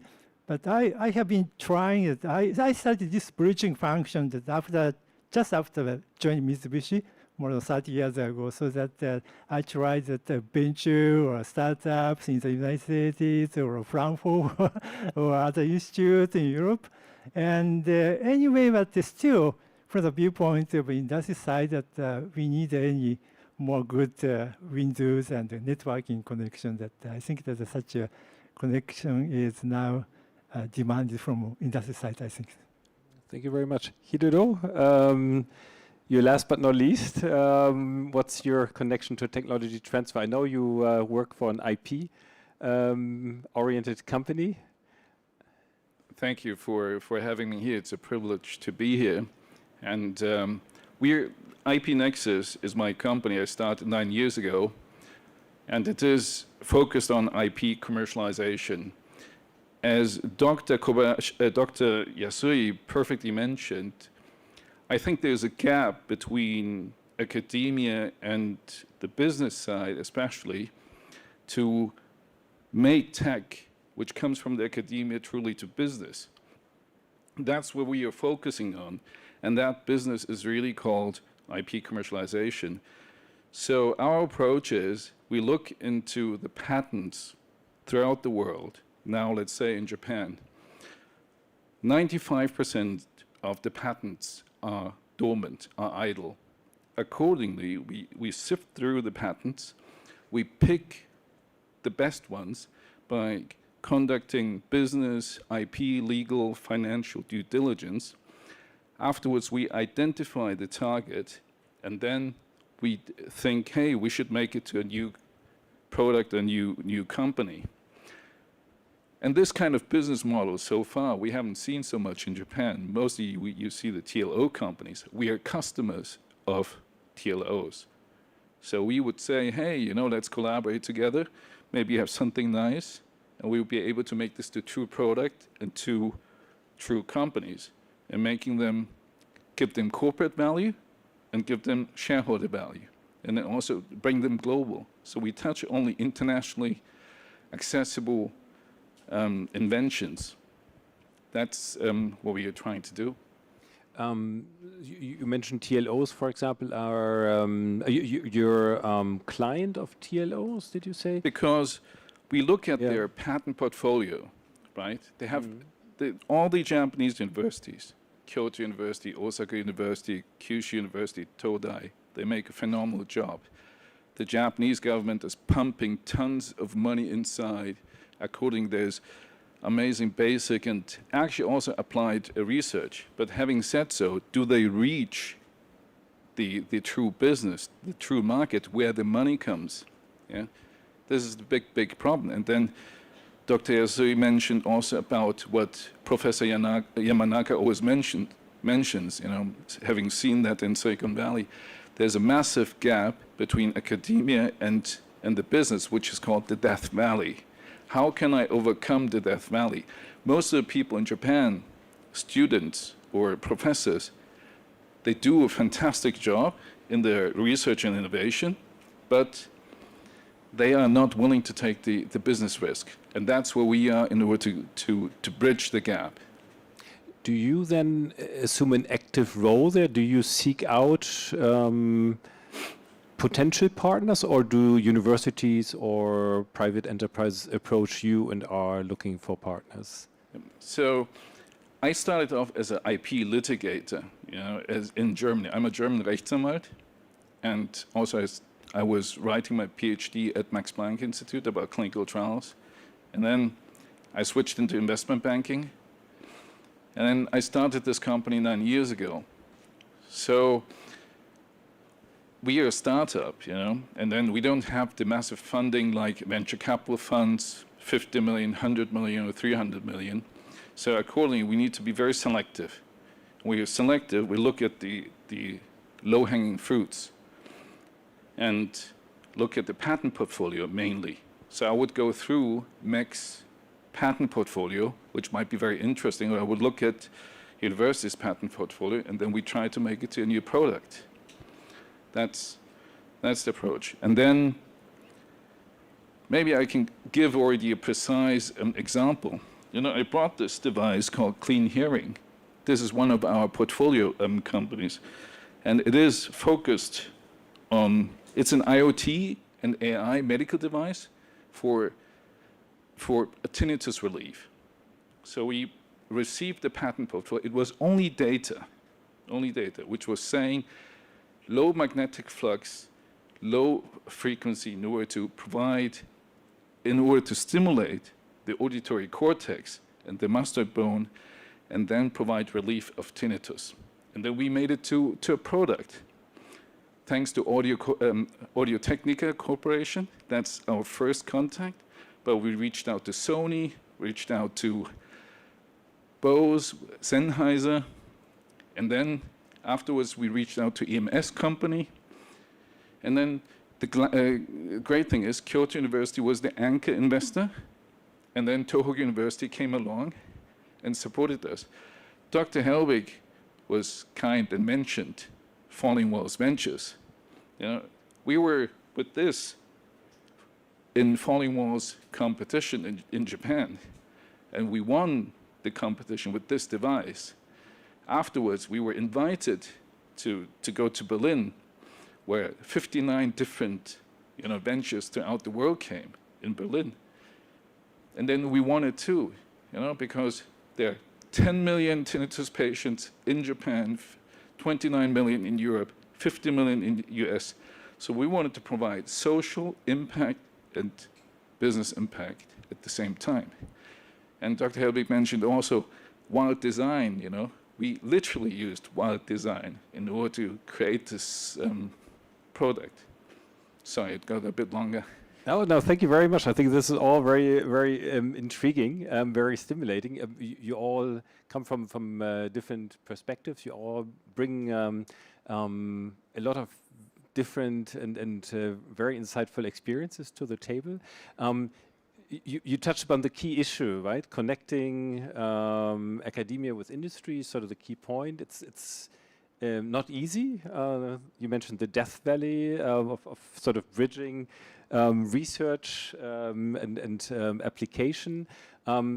There's obviously a reason that the German, the Japanese governments spend a lot of resources on promoting the issue. Let's talk a little bit about the challenges involved. What kind of problems do you see in particular, and maybe in your day-to-day work, what kind of issues are challenging to you? Alexander, do you want to start with that? Could we have the slide available, because I think you want to use that one to illustrate. Sure. Yeah, thank you for this question. Yeah, to a little bit give some context to this slide. So what we experienced, or what you would expect, or what we're always talking about is, yeah, the framework that we have between research and industry, so that there is a certain technology push from the industry, and there is also market pull. And Fraunhofer colleagues from Germany, from the Fraunhofer CERI, were working on, yeah, that this, especially when it comes to the challenges that we face, such as the climate change, the interconnected value chains that we see in the pandemic, for example, there are more factors that we need to take into account. So, for example, there is also a societal demand to the companies, and research and academia also need to take those aspects into account. Then there are certain results of research institutes that are being pushed to the policy. For example, policy is working on new regulations, and industry need to meet these regulations, these requirements. So it's getting a little bit more complex, and we are also trying to take this into account when we are, as the Fraunhofer ICNAP, are working together within our community. So, for example, we are also organizing fireplace talks, inviting organizations from Aachen or from other regions to discuss with us. We are organizing hackathons to also get further ideas from students. Fraunhofer, not the ICNAP, but other Fraunhofer institutes are also making use of citizen science projects. So there are many different other aspects I think we need to take into account when it comes to technology transfer. It's very interesting. What are your key partners? And because you mentioned also other Fraunhofer institutes, is your focus more locally oriented, or is it also nationwide? So, I mean, Fraunhofer Society, with its 76 institutes, I think, is of course acting nationwide, but the Fraunhofer ICNAP, which is the international center, was established mainly in Aachen with the 3 Fraunhofer institutes from Aachen, so the Institute for Production Technology, Institute for Laser Technology, and the Institute for Molecular Biology. But as I said, when it comes to these global challenges, also the different perspectives from other nations are very valuable for us, and this is why we thought we can't do it with a local focus. And right now we have companies from I think more than 9 or 10 countries that are members in this community.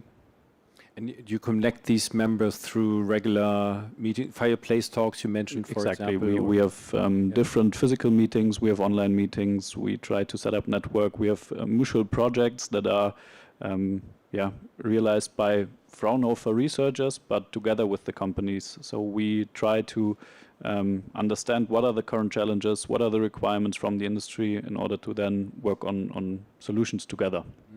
Thank you very much. Valerie, the key challenges you're facing, approaches you're taking, does your experience reflect Alexander's experience to some extent, or?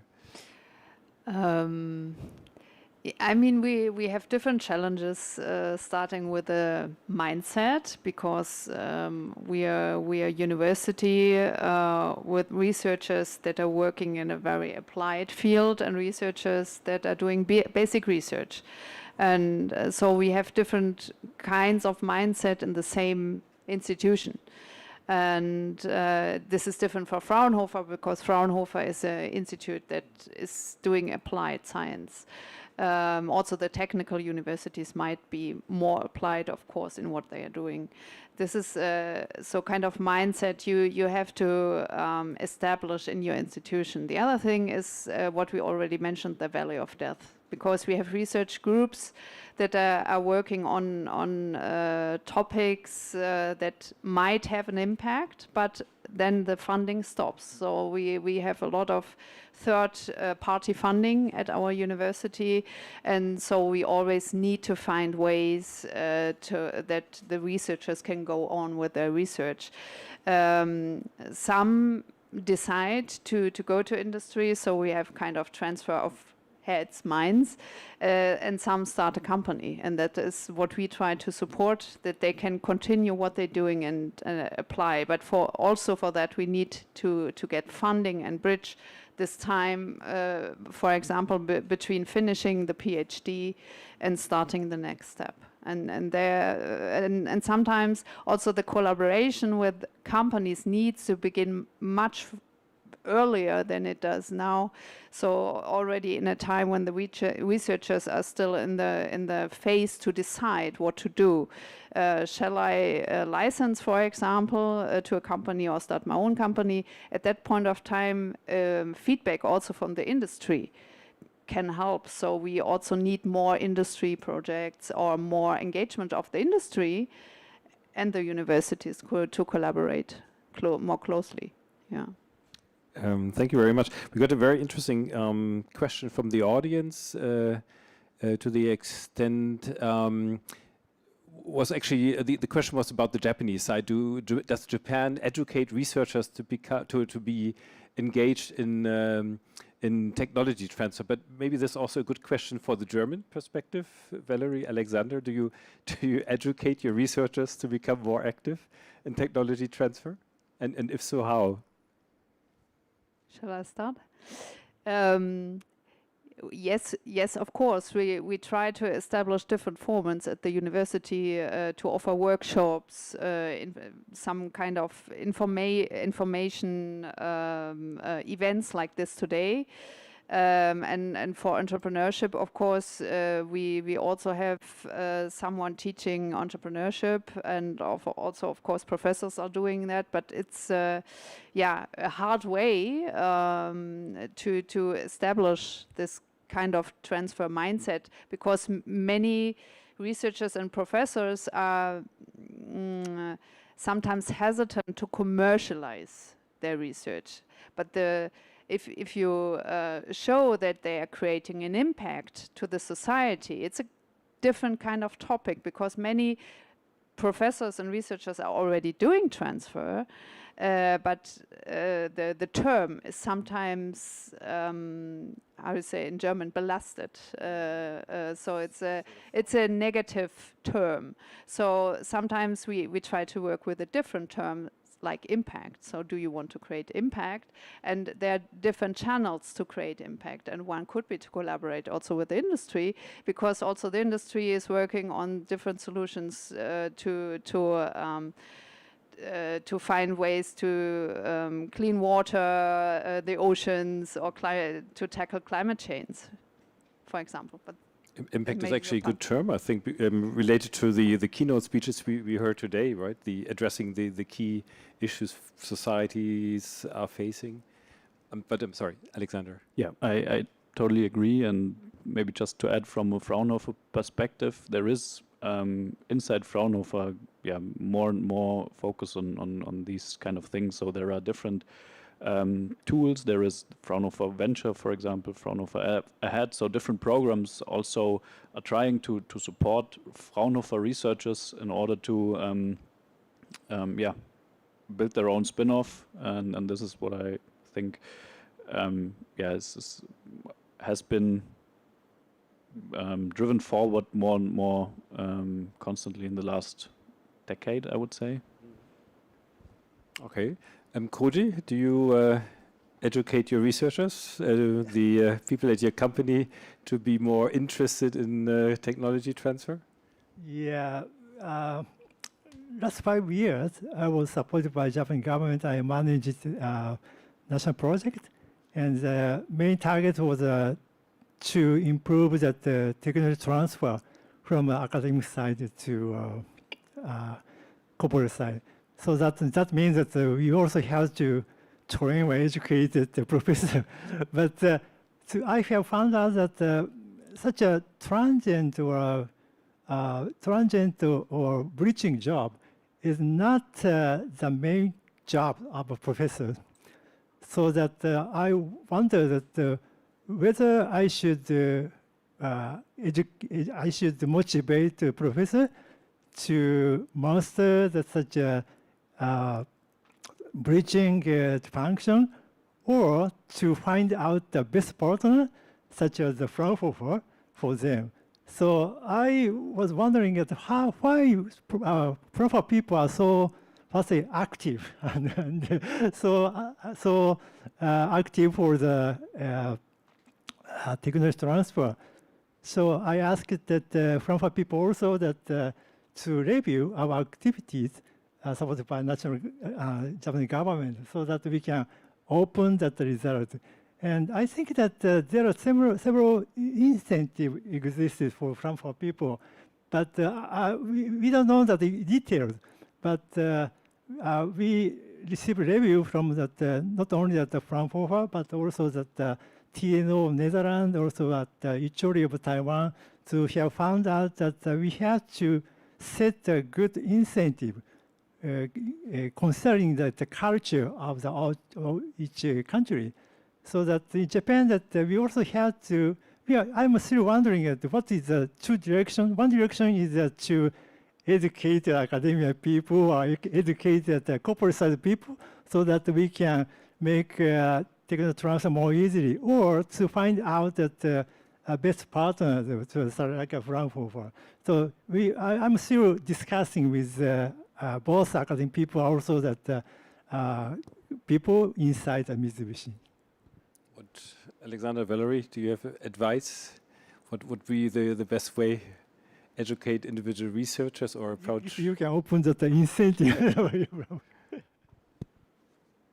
I mean, there is also the possibility as a visiting researcher at Fraunhofer to make some advertisement. But I think from a Fraunhofer perspective, that is always not so easy to speak for the industry. I think because, as Dr. Granrad already mentioned, Fraunhofer is only to 30% funded by the government, and the 70% we need to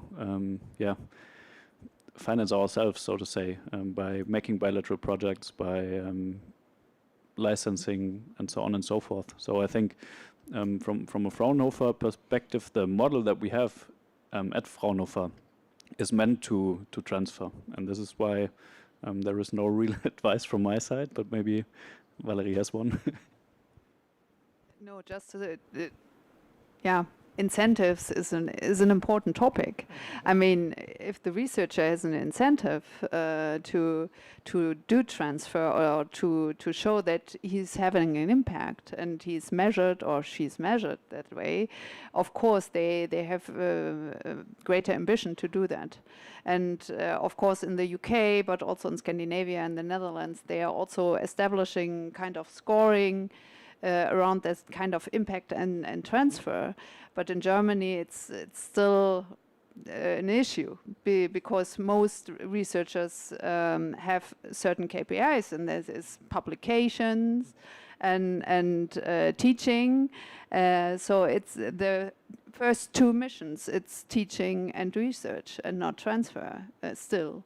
And so I think we have a long way to go in the German research system in general to establish that mindset. And maybe in Japan it's the same, because I think we are quite similar in that way to go.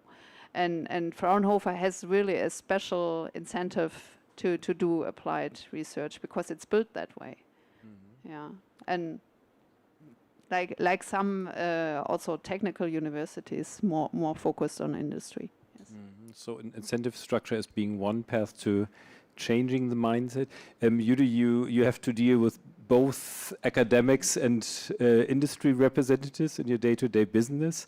How is this a serious problem for you? Different mindsets, different organizational cultures, and what do you do, or what can you do to bridge them? Yeah, and I totally agree with the incentive structure. It's very important, and another point is that when the university do the collaborative research with companies, if this when the pace of the research development and the university doesn't align with what company expected, the company often tend to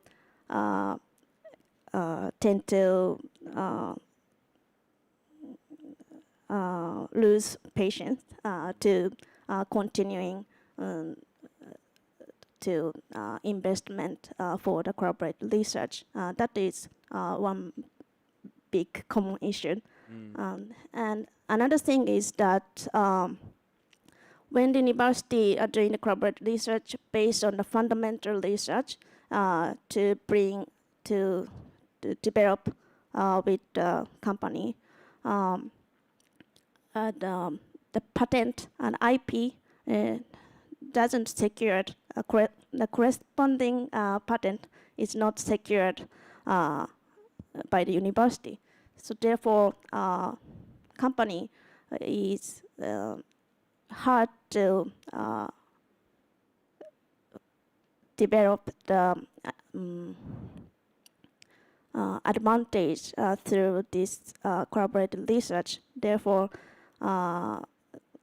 it might cause of the company not proceed further with this collaborative research. That is the two main difficulties what we are facing in the daily basis. Yeah, thank you very much. I think including the point we first talked about, sort of a general interest of researchers to become engaged in technology transfer. That's maybe three issues altogether then. So an interest in this issue, the time horizons involved, maybe longer time horizons involved in for the researchers to solve basic puzzling research problems, maybe shorter time horizons for the application than in the private sector. And thirdly, the patent issues you mentioned. The patent issues, Hideo, since you have to deal with that in your company, how do you work that out? What are the key issues involved? Where do the interests of researchers, of companies diverge, and how can you bridge them? We in general, when we start a new project, we always think of making that to a business. And when we start a new project, we always look at the patent. And or it doesn't have to be a patent. It can be also copyrighted material. Now, when we started, for example, in an AI company called patentfield.com, it's a IP big data analytics and data visualization company. We just had copyrighted material, and then we made it really to a proper company. What kind of patent we take? We take any patent, but we always look at the market. What does the consumer want? What does the patient want? And according to that, we would ideally have patents, but it doesn't have to be necessarily. Yeah. Are patent negotiations difficult with universities? What are the sticky issues there? It's difficult in Japan, but it's easier outside. Probably, you know, Dr. Yasui is already smiling at, you know, there are certain reasons, you know. There are renowned institutes in Japan driven mainly just by donations, and they're reluctant to license the core invention. You know, it's a Nobel Prize winning invention, but they are not willing to license it out beyond Japan because it's a Japanese invention. The protectionism is very strong. Mm. Yeah. With several key challenges now. Ideally, we want to move one step ahead. We also want to talk about ways to overcome these challenges. A question that I'd like to pose to all of you: what is a success story that comes to your mind? Where do you think? What kind of case you could use to illustrate how these challenges or particular challenges can be overcome? I don't know who wants to go first. Yeah, if I may take again clean hearing as the paradigm, you know, for overcoming all the challenges. We started off just with a patent, and then we reached out to Kyoto University. Kyoto University, all these people, they are so proud because they are producing Nobel Prize winners in the medical field, amazing people, and then they're very, very tough in questioning you. They were the anchor investors into this project. So you have one academic institution already supporting us. Tohoku University is another one. Then you have the business, Audio-Technica, coming in. Amazing company. Because there are these institutions coming together, it was possible. Now I come to your, you know, Fraunhofer. Fraunhofer Institute. I love Fraunhofer Institute. Why? Because thanks to Medical Valley in Bamberg, you know, Medical Valley together with JETRO, they have a kind of a interdisciplinary and also, you know, German-Japanese collaboration, bringing over medical device startups to Germany, whether they have the capacity to make business in Europe, and we were one of them. Yeah, and then they connected us to Fraunhofer because we need to produce more clinical evidence. And Fraunhofer in Erlangen, you know, they have the renowned digital medicine healthcare platform. We are allowed to use the digital clinical trials platform, and they gave us a phenomenal prize. So to the question, you know, to Alexander, whether you would focus only domestically, no, they focus beyond Germany. You know? Picking up on the question that was just posted from the audience, international IP transfer, is it more difficult because there's an international dimension involved? And do you also have a success example there, or how do you go about these issues? International IP transfer, you know. We had, for this patent portfolio, a coverage, geographic coverage of Europe, United States, Canada, Australia, and some countries in Asia. So here you have already international coverage. Now, you know, from the owner, initial owner, was an Austrian guy, you know, before we brought it to Tokyo and made a new patent portfolio. And that new patent portfolio was put into a Delaware C corporation.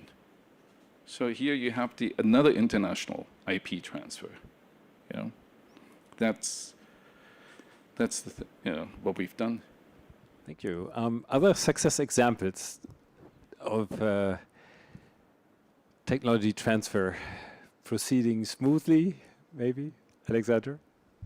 Yes, maybe starting one step before having a patent. So what Yassi-san already mentioned is that might be the case that in academia it's a little bit more open-minded than in industry, and that is exactly why we have this open innovation platform as we try to be at Fraunhofer IGNAP. So bringing the people together, because of a lot of people are talking about open innovation, but still I think there is a lot of skepticism and reluctance to really openly discuss what are the challenges, what are your solutions, how can we collaborate on that, and this is what I think the first step to have this social interaction, and from knowledge exchange then follows knowledge application, and this brings us to new ideas and maybe patents, and yeah, this is why we have this open innovation platform. And yeah, you mentioned the success stories. So we started with 12 companies. We are now 29, and this gives us more opportunities to collaborate on projects, to also work together in the field of spin-off. So we already have one spin-off out of the topics we are working on. So it's about digital twins in machining processes. But we started 5 years ago, and I hope that this will even more successful in the next years then. What would you say is the key of the success story here? Is it successful networking or successful seeking partners? Yeah, I think it in the end it comes to the networking, because all the projects we do are about networking. So we are gathering input on requirements, on demands, on what the solutions should look like, and what we also face is that companies or people are willing to contribute more if there is a cooperation agreement or something like that. So that is something we agreed on with the starting members, so to say. So the 12 first ones, we had a cooperation agreement giving everyone the same rights, the same fee they are paying, and this, I think, was probably the most important thing in the beginning. Thank you very much. Other success stories, Valerie? I think there are a lot of success stories. Maybe I start with a regional one. Of course, for example, the company ZEISS was founded in Jena 150 years ago, and since that time there has been technology transfer between the university, the research institutions, and ZEISS. So more or less continuously. And so ZEISS industrialized the products using the calculations of a researcher from Jena University. I mean, this is one of the early cases of technology transfer. And so I think most institutions, or all institutions in Jena, are doing technology or knowledge transfer all the time.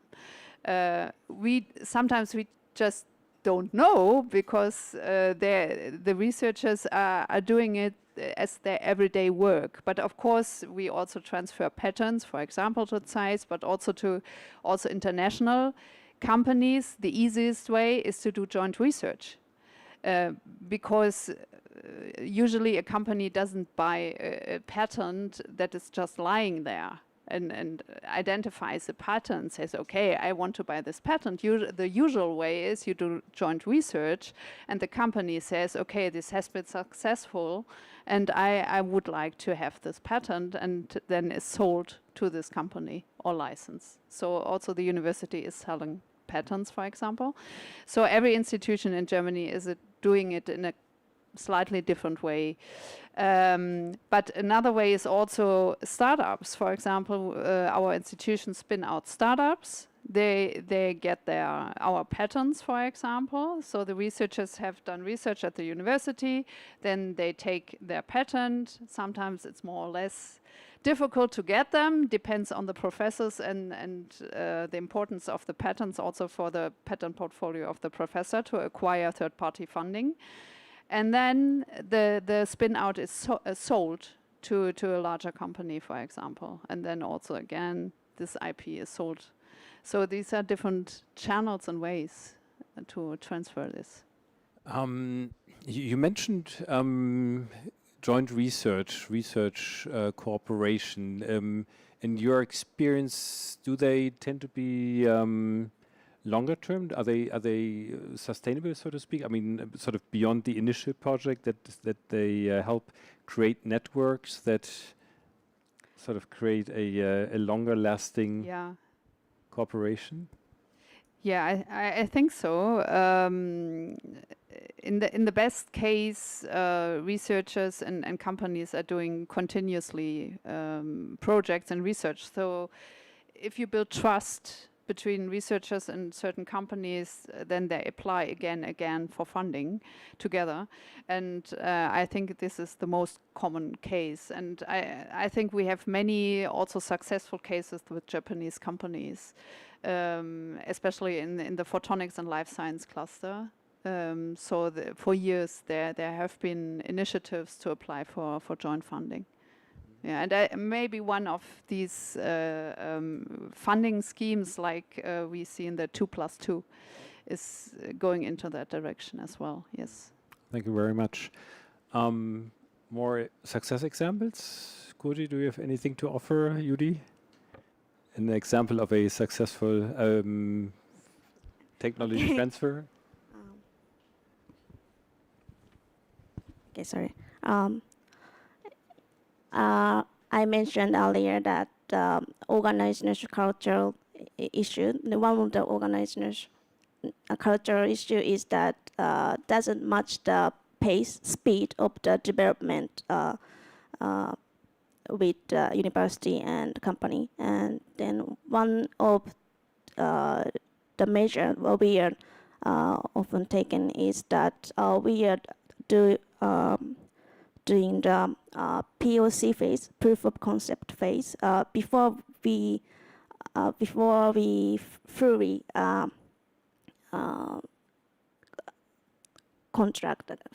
commit to the joint research. We did kind of trial phase to improving the precision of the matching, so that with this technology, if the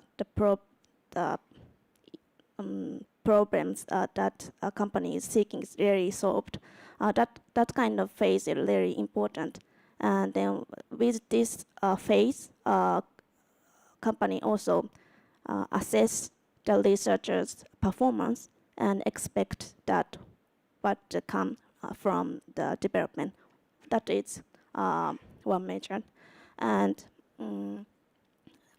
the other thing is that discontinuing the funding and the project even before we see the outcomes. I think that continuity is that we think we should visualize the whole process from the research development to commercialization. Otherwise, one day the top management changed, and then the priority changed, and then everything stopped. That happens always.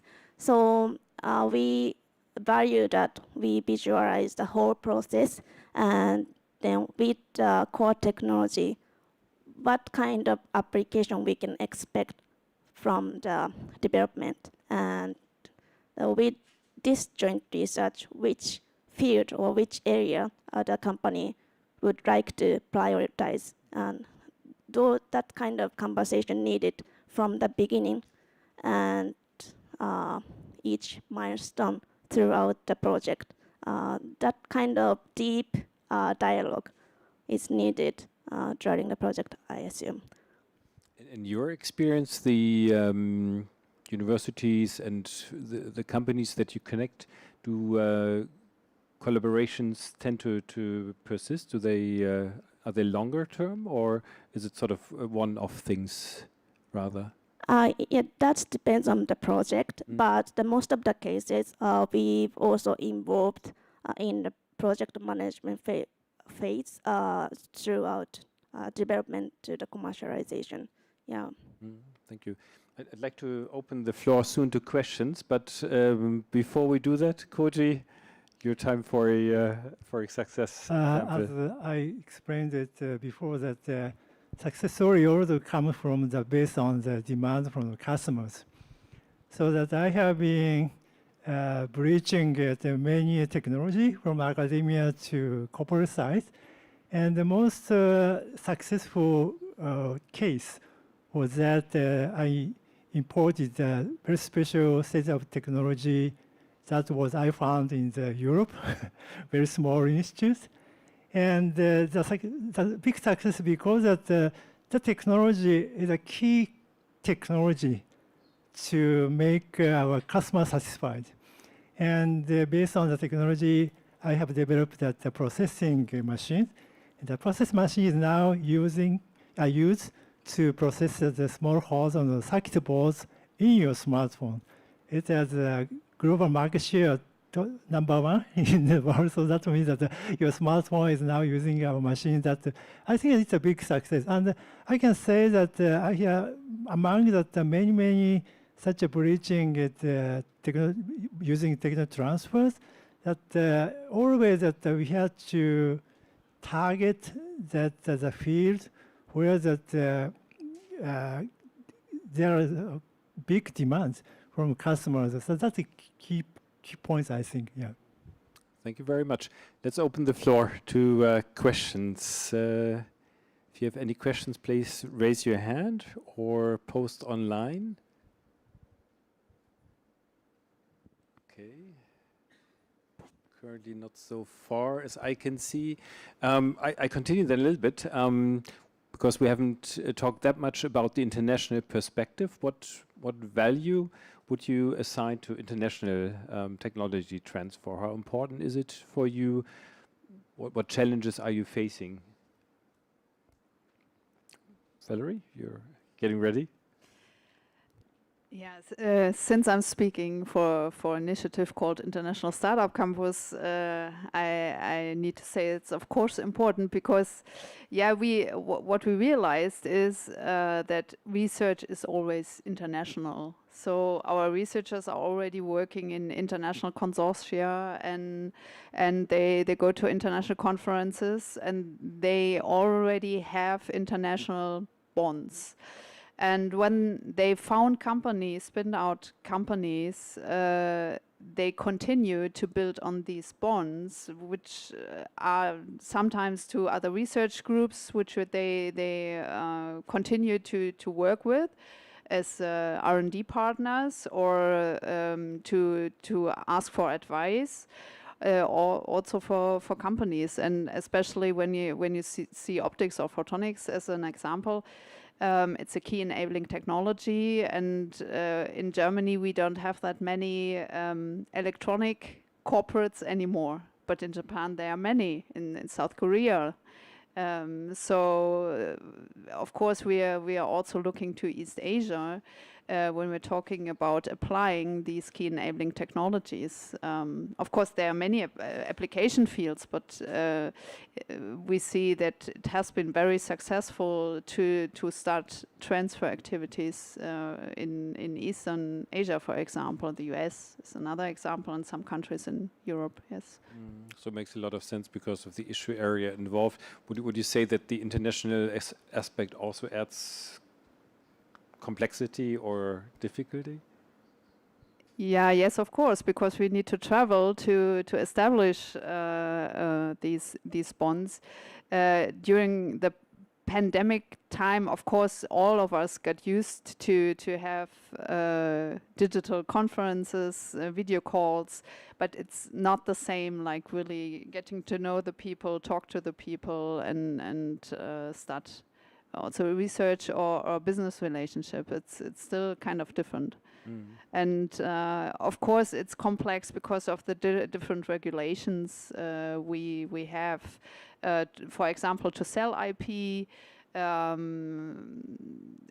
mean, Germany is quite open, but other other countries are quite restrictive in that matter. Yeah. Hideo, I think from what you described, you're already very internationally oriented. You're scouting all sorts of patent databases. You have connections with all sorts of actors involved.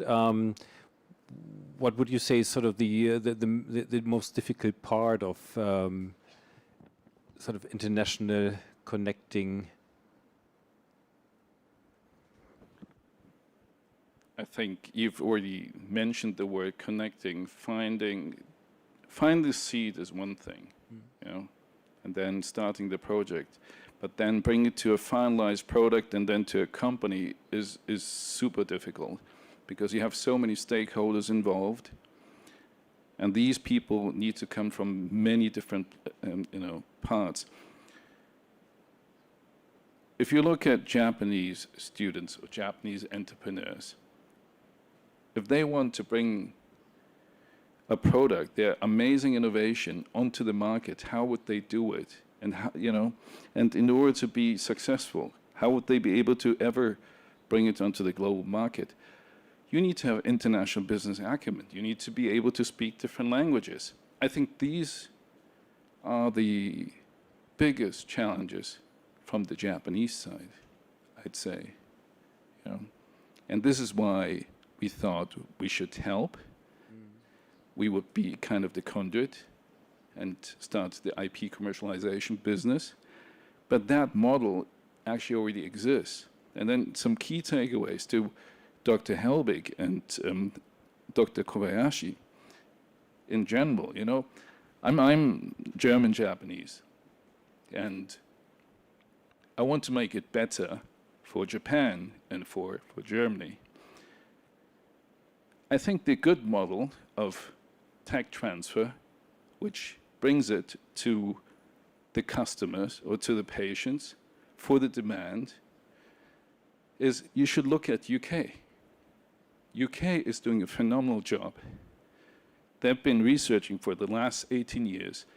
How can they become the superhouse, the superpower of IP commercialization? And that brings all the research talents, because of English and all sorts of things, to UK. That's why the top universities are all in the UK. They're focusing at the moment on creating as many spin-outs as possible. Because if you create as many possible spin-outs, then you bring it to the patients or customers, you satisfy the demand, and then you bring it onto the market. I would look at that model. And that's what we do within the company. And how is this promoted? Is it a matter of financing universities in the UK, for example, simply making more? I think we heard that earlier today, making more money. It's a matter of financial resources, making more money available, or? So how they do it is they allow now, according to the new university spin-out terms agreement, they allow university to have direct equity stake, 10 to 25%, which is a nice chunk. Yeah, and this gives them also incentive and keeps them pushing, and that's also branding a very good thing. Yeah, and I know Dr. Helbig wants to talk to me. She's been waving. Maybe I get yeah. But in any event, there's been for 16 months a great push, and Jeremy Hunt has already signed off, and he's done that's amazing. The output is really amazing, and this is something, ideally, what Japan should do, Germany should do. Of course, BioNTech is another success story. That's great, yeah, but it should be more. I think Valerie wanted to comment on what Hideo just said. Yeah, the basic challenge of German universities because they are not privately financed. If you look how much studying in Germany and UK costs, there's a huge difference how the universities operate. And I think the universities that take stake in spin-outs, they already have own companies that are just doing this, building fonds. Like in Germany, it's the role model is Unternehmertum, like University of Munich. They are doing kind of the same, but I think the medium-sized university in Germany doesn't have that kind of structures, and this, we don't have the income, the private income, to create such structures so far.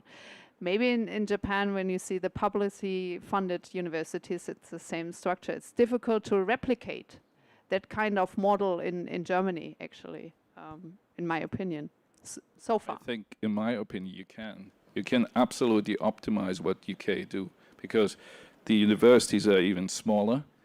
They really streamline it, they synergize it, they create funds together in order to cover University of Sheffield, University of Bristol, and together.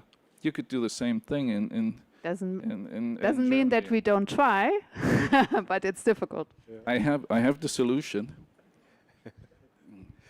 We talk afterwards. We had one.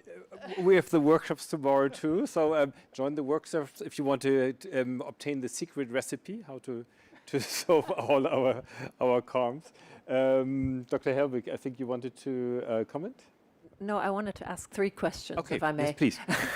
So thank you very much. I have one question for you, Dr. Nicola, and that's just a very basic question. So if you said in the beginning that you look at the patents and then you decide which one might be worthwhile, I would imagine that you must have hundreds of experts to evaluate patents. So maybe you could tell us a little bit about how you pick the ones that then end up in such a product. And then I have 2 questions for Mrs. Daldel, because I find the International Startup Campus very, very fascinating. And one question I have is, I heard that you're also supporting students, international students, and starting startups in Germany. So maybe you could tell us a little bit about that. And the other question is, what's in it for the university? So I understand what's in it for the university in supporting students, but in supporting researchers, becoming maybe even entrepreneurs, that might sound like a tricky question for the university if they want to keep them as professors. So maybe you could talk a little bit about the impact for the university as well. Other way is fine, yeah.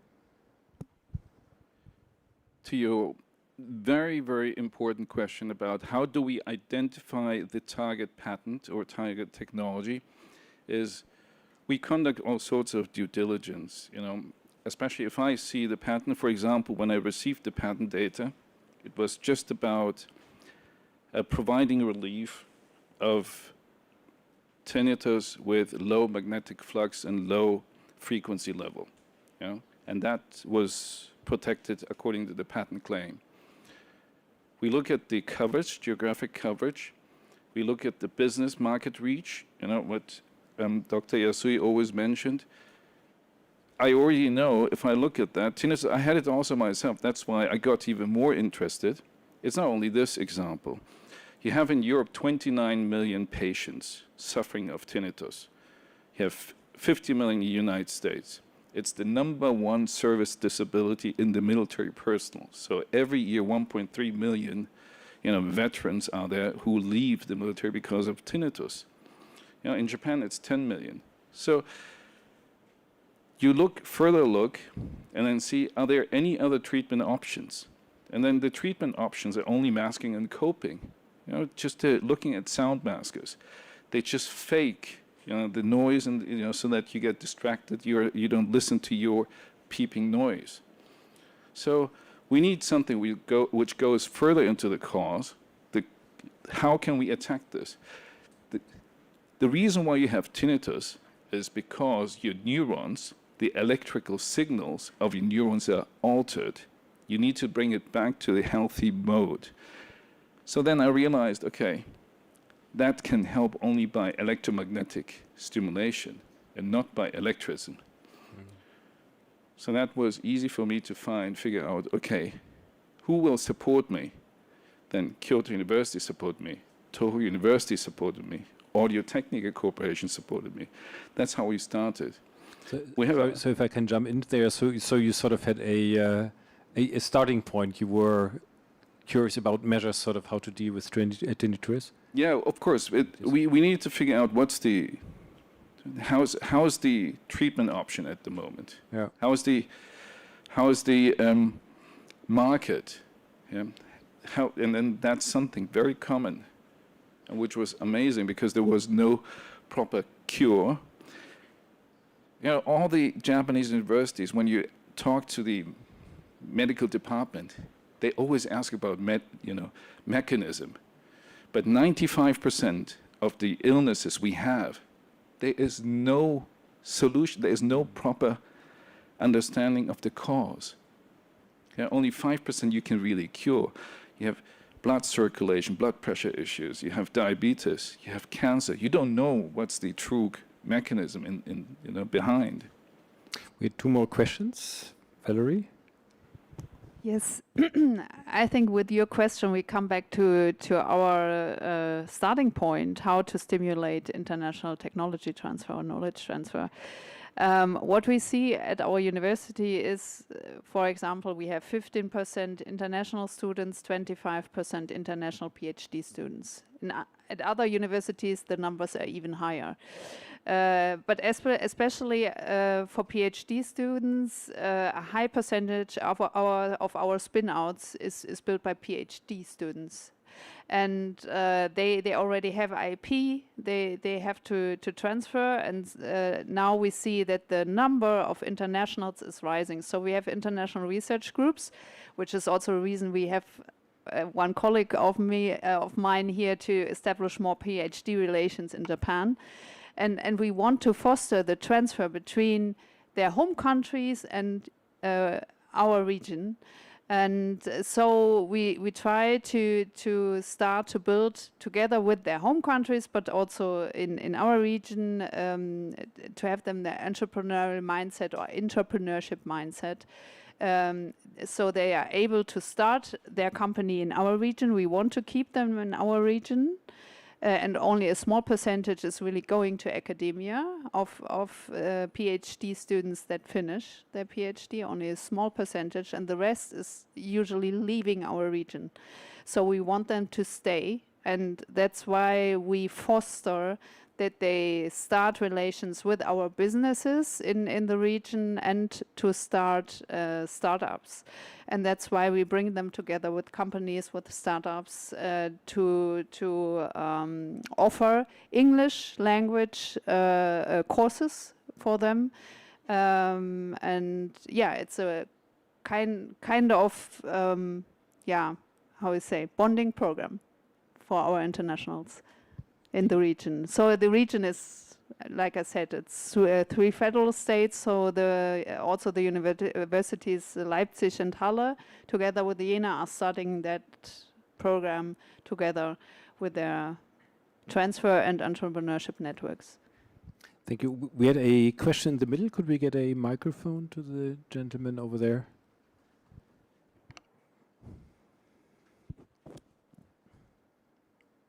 Thank you.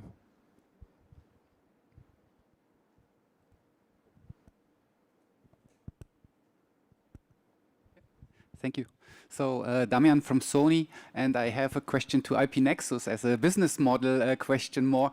So are you also going to companies like us and doing IP due diligence and then trying to find the matching counterpart on university side to build the full IP portfolio to then start a company or spin out and eventually produce a product, like in your case, just the other way around? Thank you for the important question. We actually went to you. Very good. Yes. Sony was very kind the first time when we got the patent, and we had the patent portfolio, just the data, yeah, with the patent claim, we went to Sony and then spoke to the research and development, product development division, and they were kind to tell us that they wouldn't be able to provide us the headphones, you know, which we needed with the cord, because it's a headphone solution, non-invasive headphone solution, and we needed it. And they said they wouldn't be able to provide it to us. They have only wireless, which you guys produce it in-house in Malaysia. That's amazing information, right? And they are so frank about this. And then they told us, why don't you go to Tokumi, you know, which is a few stops from here, and they do OEM-wise, you know, cord, the headphones with cord, and you can talk to them. And that's valuable information. So I went to Tokumi, I've spoken to them, but unfortunately we wanted 15,000 headphones, and they said, unfortunately, the size is too big, and they wouldn't be able to do it. Yeah. So then we went further, and we found Audio-Technica then, you know. So, of course, I know the patent portfolios, you know, depending on which industry and which category, and we would look at deeply, you know, in Sony. And after that, as you perfectly mentioned, we try to find a key opinion leader or an expert or an inventor who would be willing to support us with his scientific knowledge. And many Japanese professors are actually willing to help. They're not comfortable to jump out of their own comfort zone, so they rather prefer to stay in the back and then provide us with the scientific knowledge, which is great, right? Creating synergies. We have one more question, which I think, given the time frame, will be the last in the front. Mr. Henschke, thank you. Thank you. My name is Sebastian Henschke, also from Jena, from the Digital Innovation Hub Photonics. But my question actually goes into a different direction. I mean, the name of the symposium is Taking Innovation Abroad, so we're also talking about borders. And something we didn't touch upon is the political realm. So I was wondering what your opinion is, especially from the Japanese side, in these times. What is the importance, or what is the role of political and also technological sovereignty for the future of actually technology transfer cross-border? Koji, do you want to perhaps comment on that? Thank you very much. It's very, very, I think that's an important question, and we have also discussing. But my opinion is that we have to anyway solve that such a scheme by using some scheme, because that we need anyway international collaboration, and international collaboration can solve such a political problem also, if we can depend on to each other. So that's a very important position, and we are still discussing. But before that, we have to anyway find out such a scheme that to transfer technology more easily. Yeah, I think that's the first step. Next step is that then we can depend to each other. That's the second step. Yeah, I think so. Yeah. All right, thanks very much. I'm getting this time. We have 1 minute left. 1 minute is definitely enough for a big round of applause for our panelists. Thank you very much. Thank you very much. Thank you very much for sharing all your insights. Like I said, hopefully this is a first step in establishing an active communication between all actors involved, Germany and Japan. I'm looking forward to our discussions tomorrow. We continue perhaps some of the issues we brought upon today. Laura, back to you. Yes, thank you very much, Axel. That's exactly what I just wanted to say. I think we saw that there are very many perspectives and layers on this topic of technology transfer, and this is exactly why we are planning dedicated workshops tomorrow. And now we would like to use this time to give you a really short sneak peek into what is expecting you tomorrow in the workshops. And for that, may I ask our workshop chairs to come to the front, please, for a very short pitch. We don't have much time, so it would be great if you could keep it under 1 minute. Axel, maybe you can also come here. And yes, Alexander will also chair a workshop. Maybe we can go in the order of the numbers of the workshop. That would be Alexander first with fostering entrepreneurship. 1 minute start. Yes, thank you. So many big questions, many perspectives, many layers. Very interesting, many inspirations also for me. I was rethinking my pitch several times now. So, I do not want to make it too complicated. So I'm interested, so I'm supporting international and doctoral candidates from Germany. And so I'm interested in fostering and increasing PhD exchange between German and Japanese universities. And I'm interested in the question which skills these young researchers need in future to be really available and ready for the global job market, including being entrepreneurs. And this question I would like to address in my workshop. I will give you an example of what we are doing at Jena University in order to equip young researchers with skills. And afterwards, I would like to discuss with you what do you think, what really like essential future skills are. Yes. Thank you. Thank you very much. We are looking forward to that workshop. The second workshop will be Connecting Universities and Industry, which will be chaired by Axel. Axel, can you give us a short preview? I keep it very short. This is also a fascinating topic. We've talked a little bit about the importance of educating young entrepreneurs, the question what kind of skills do they need. What we'll do in the workshop that I'm conducting tomorrow is essentially picking up on the key issue we discussed in this today, connecting universities with private enterprises. What are the obstacles? What kind of solutions can we come up with? What are best practices actually that can guide us in our future direction? Thank you. Yes. Perfect. Thank you very much also for sticking to the time. The third workshop will be chaired by Sebastian Henschke, and it will be... Oh, no, yes, you're totally right. The third one will be Industry 4.0. Alexander, please. Yeah, thank you. So I already mentioned that we are working on topics around Industry 4.0 within the ICNAP community, and I would be very pleased if you want to join us. So the idea would be that we think about what are the benefits, especially when it comes to collaboration between Japan and Germany in regard to Industry 4.0, but also what are the challenges and how can we jointly overcome these challenges. So looking forward to the workshop, and yeah, would be happy if you join. Thank you very much. And now, Optics and Photonics, chaired by Sebastian Henschke. Thank you. I already mentioned the Digital Innovation Hub Photonics. This is our poster and flyer that we use. It's a consortium of 5 and now in the future 6 institutes to foster transfer in optics and photonics.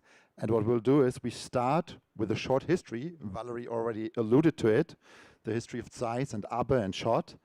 And then we actually move in time to the time nowadays, and we'll give some examples of international technology transfer between startups and research institutes in the field of optics and photonics.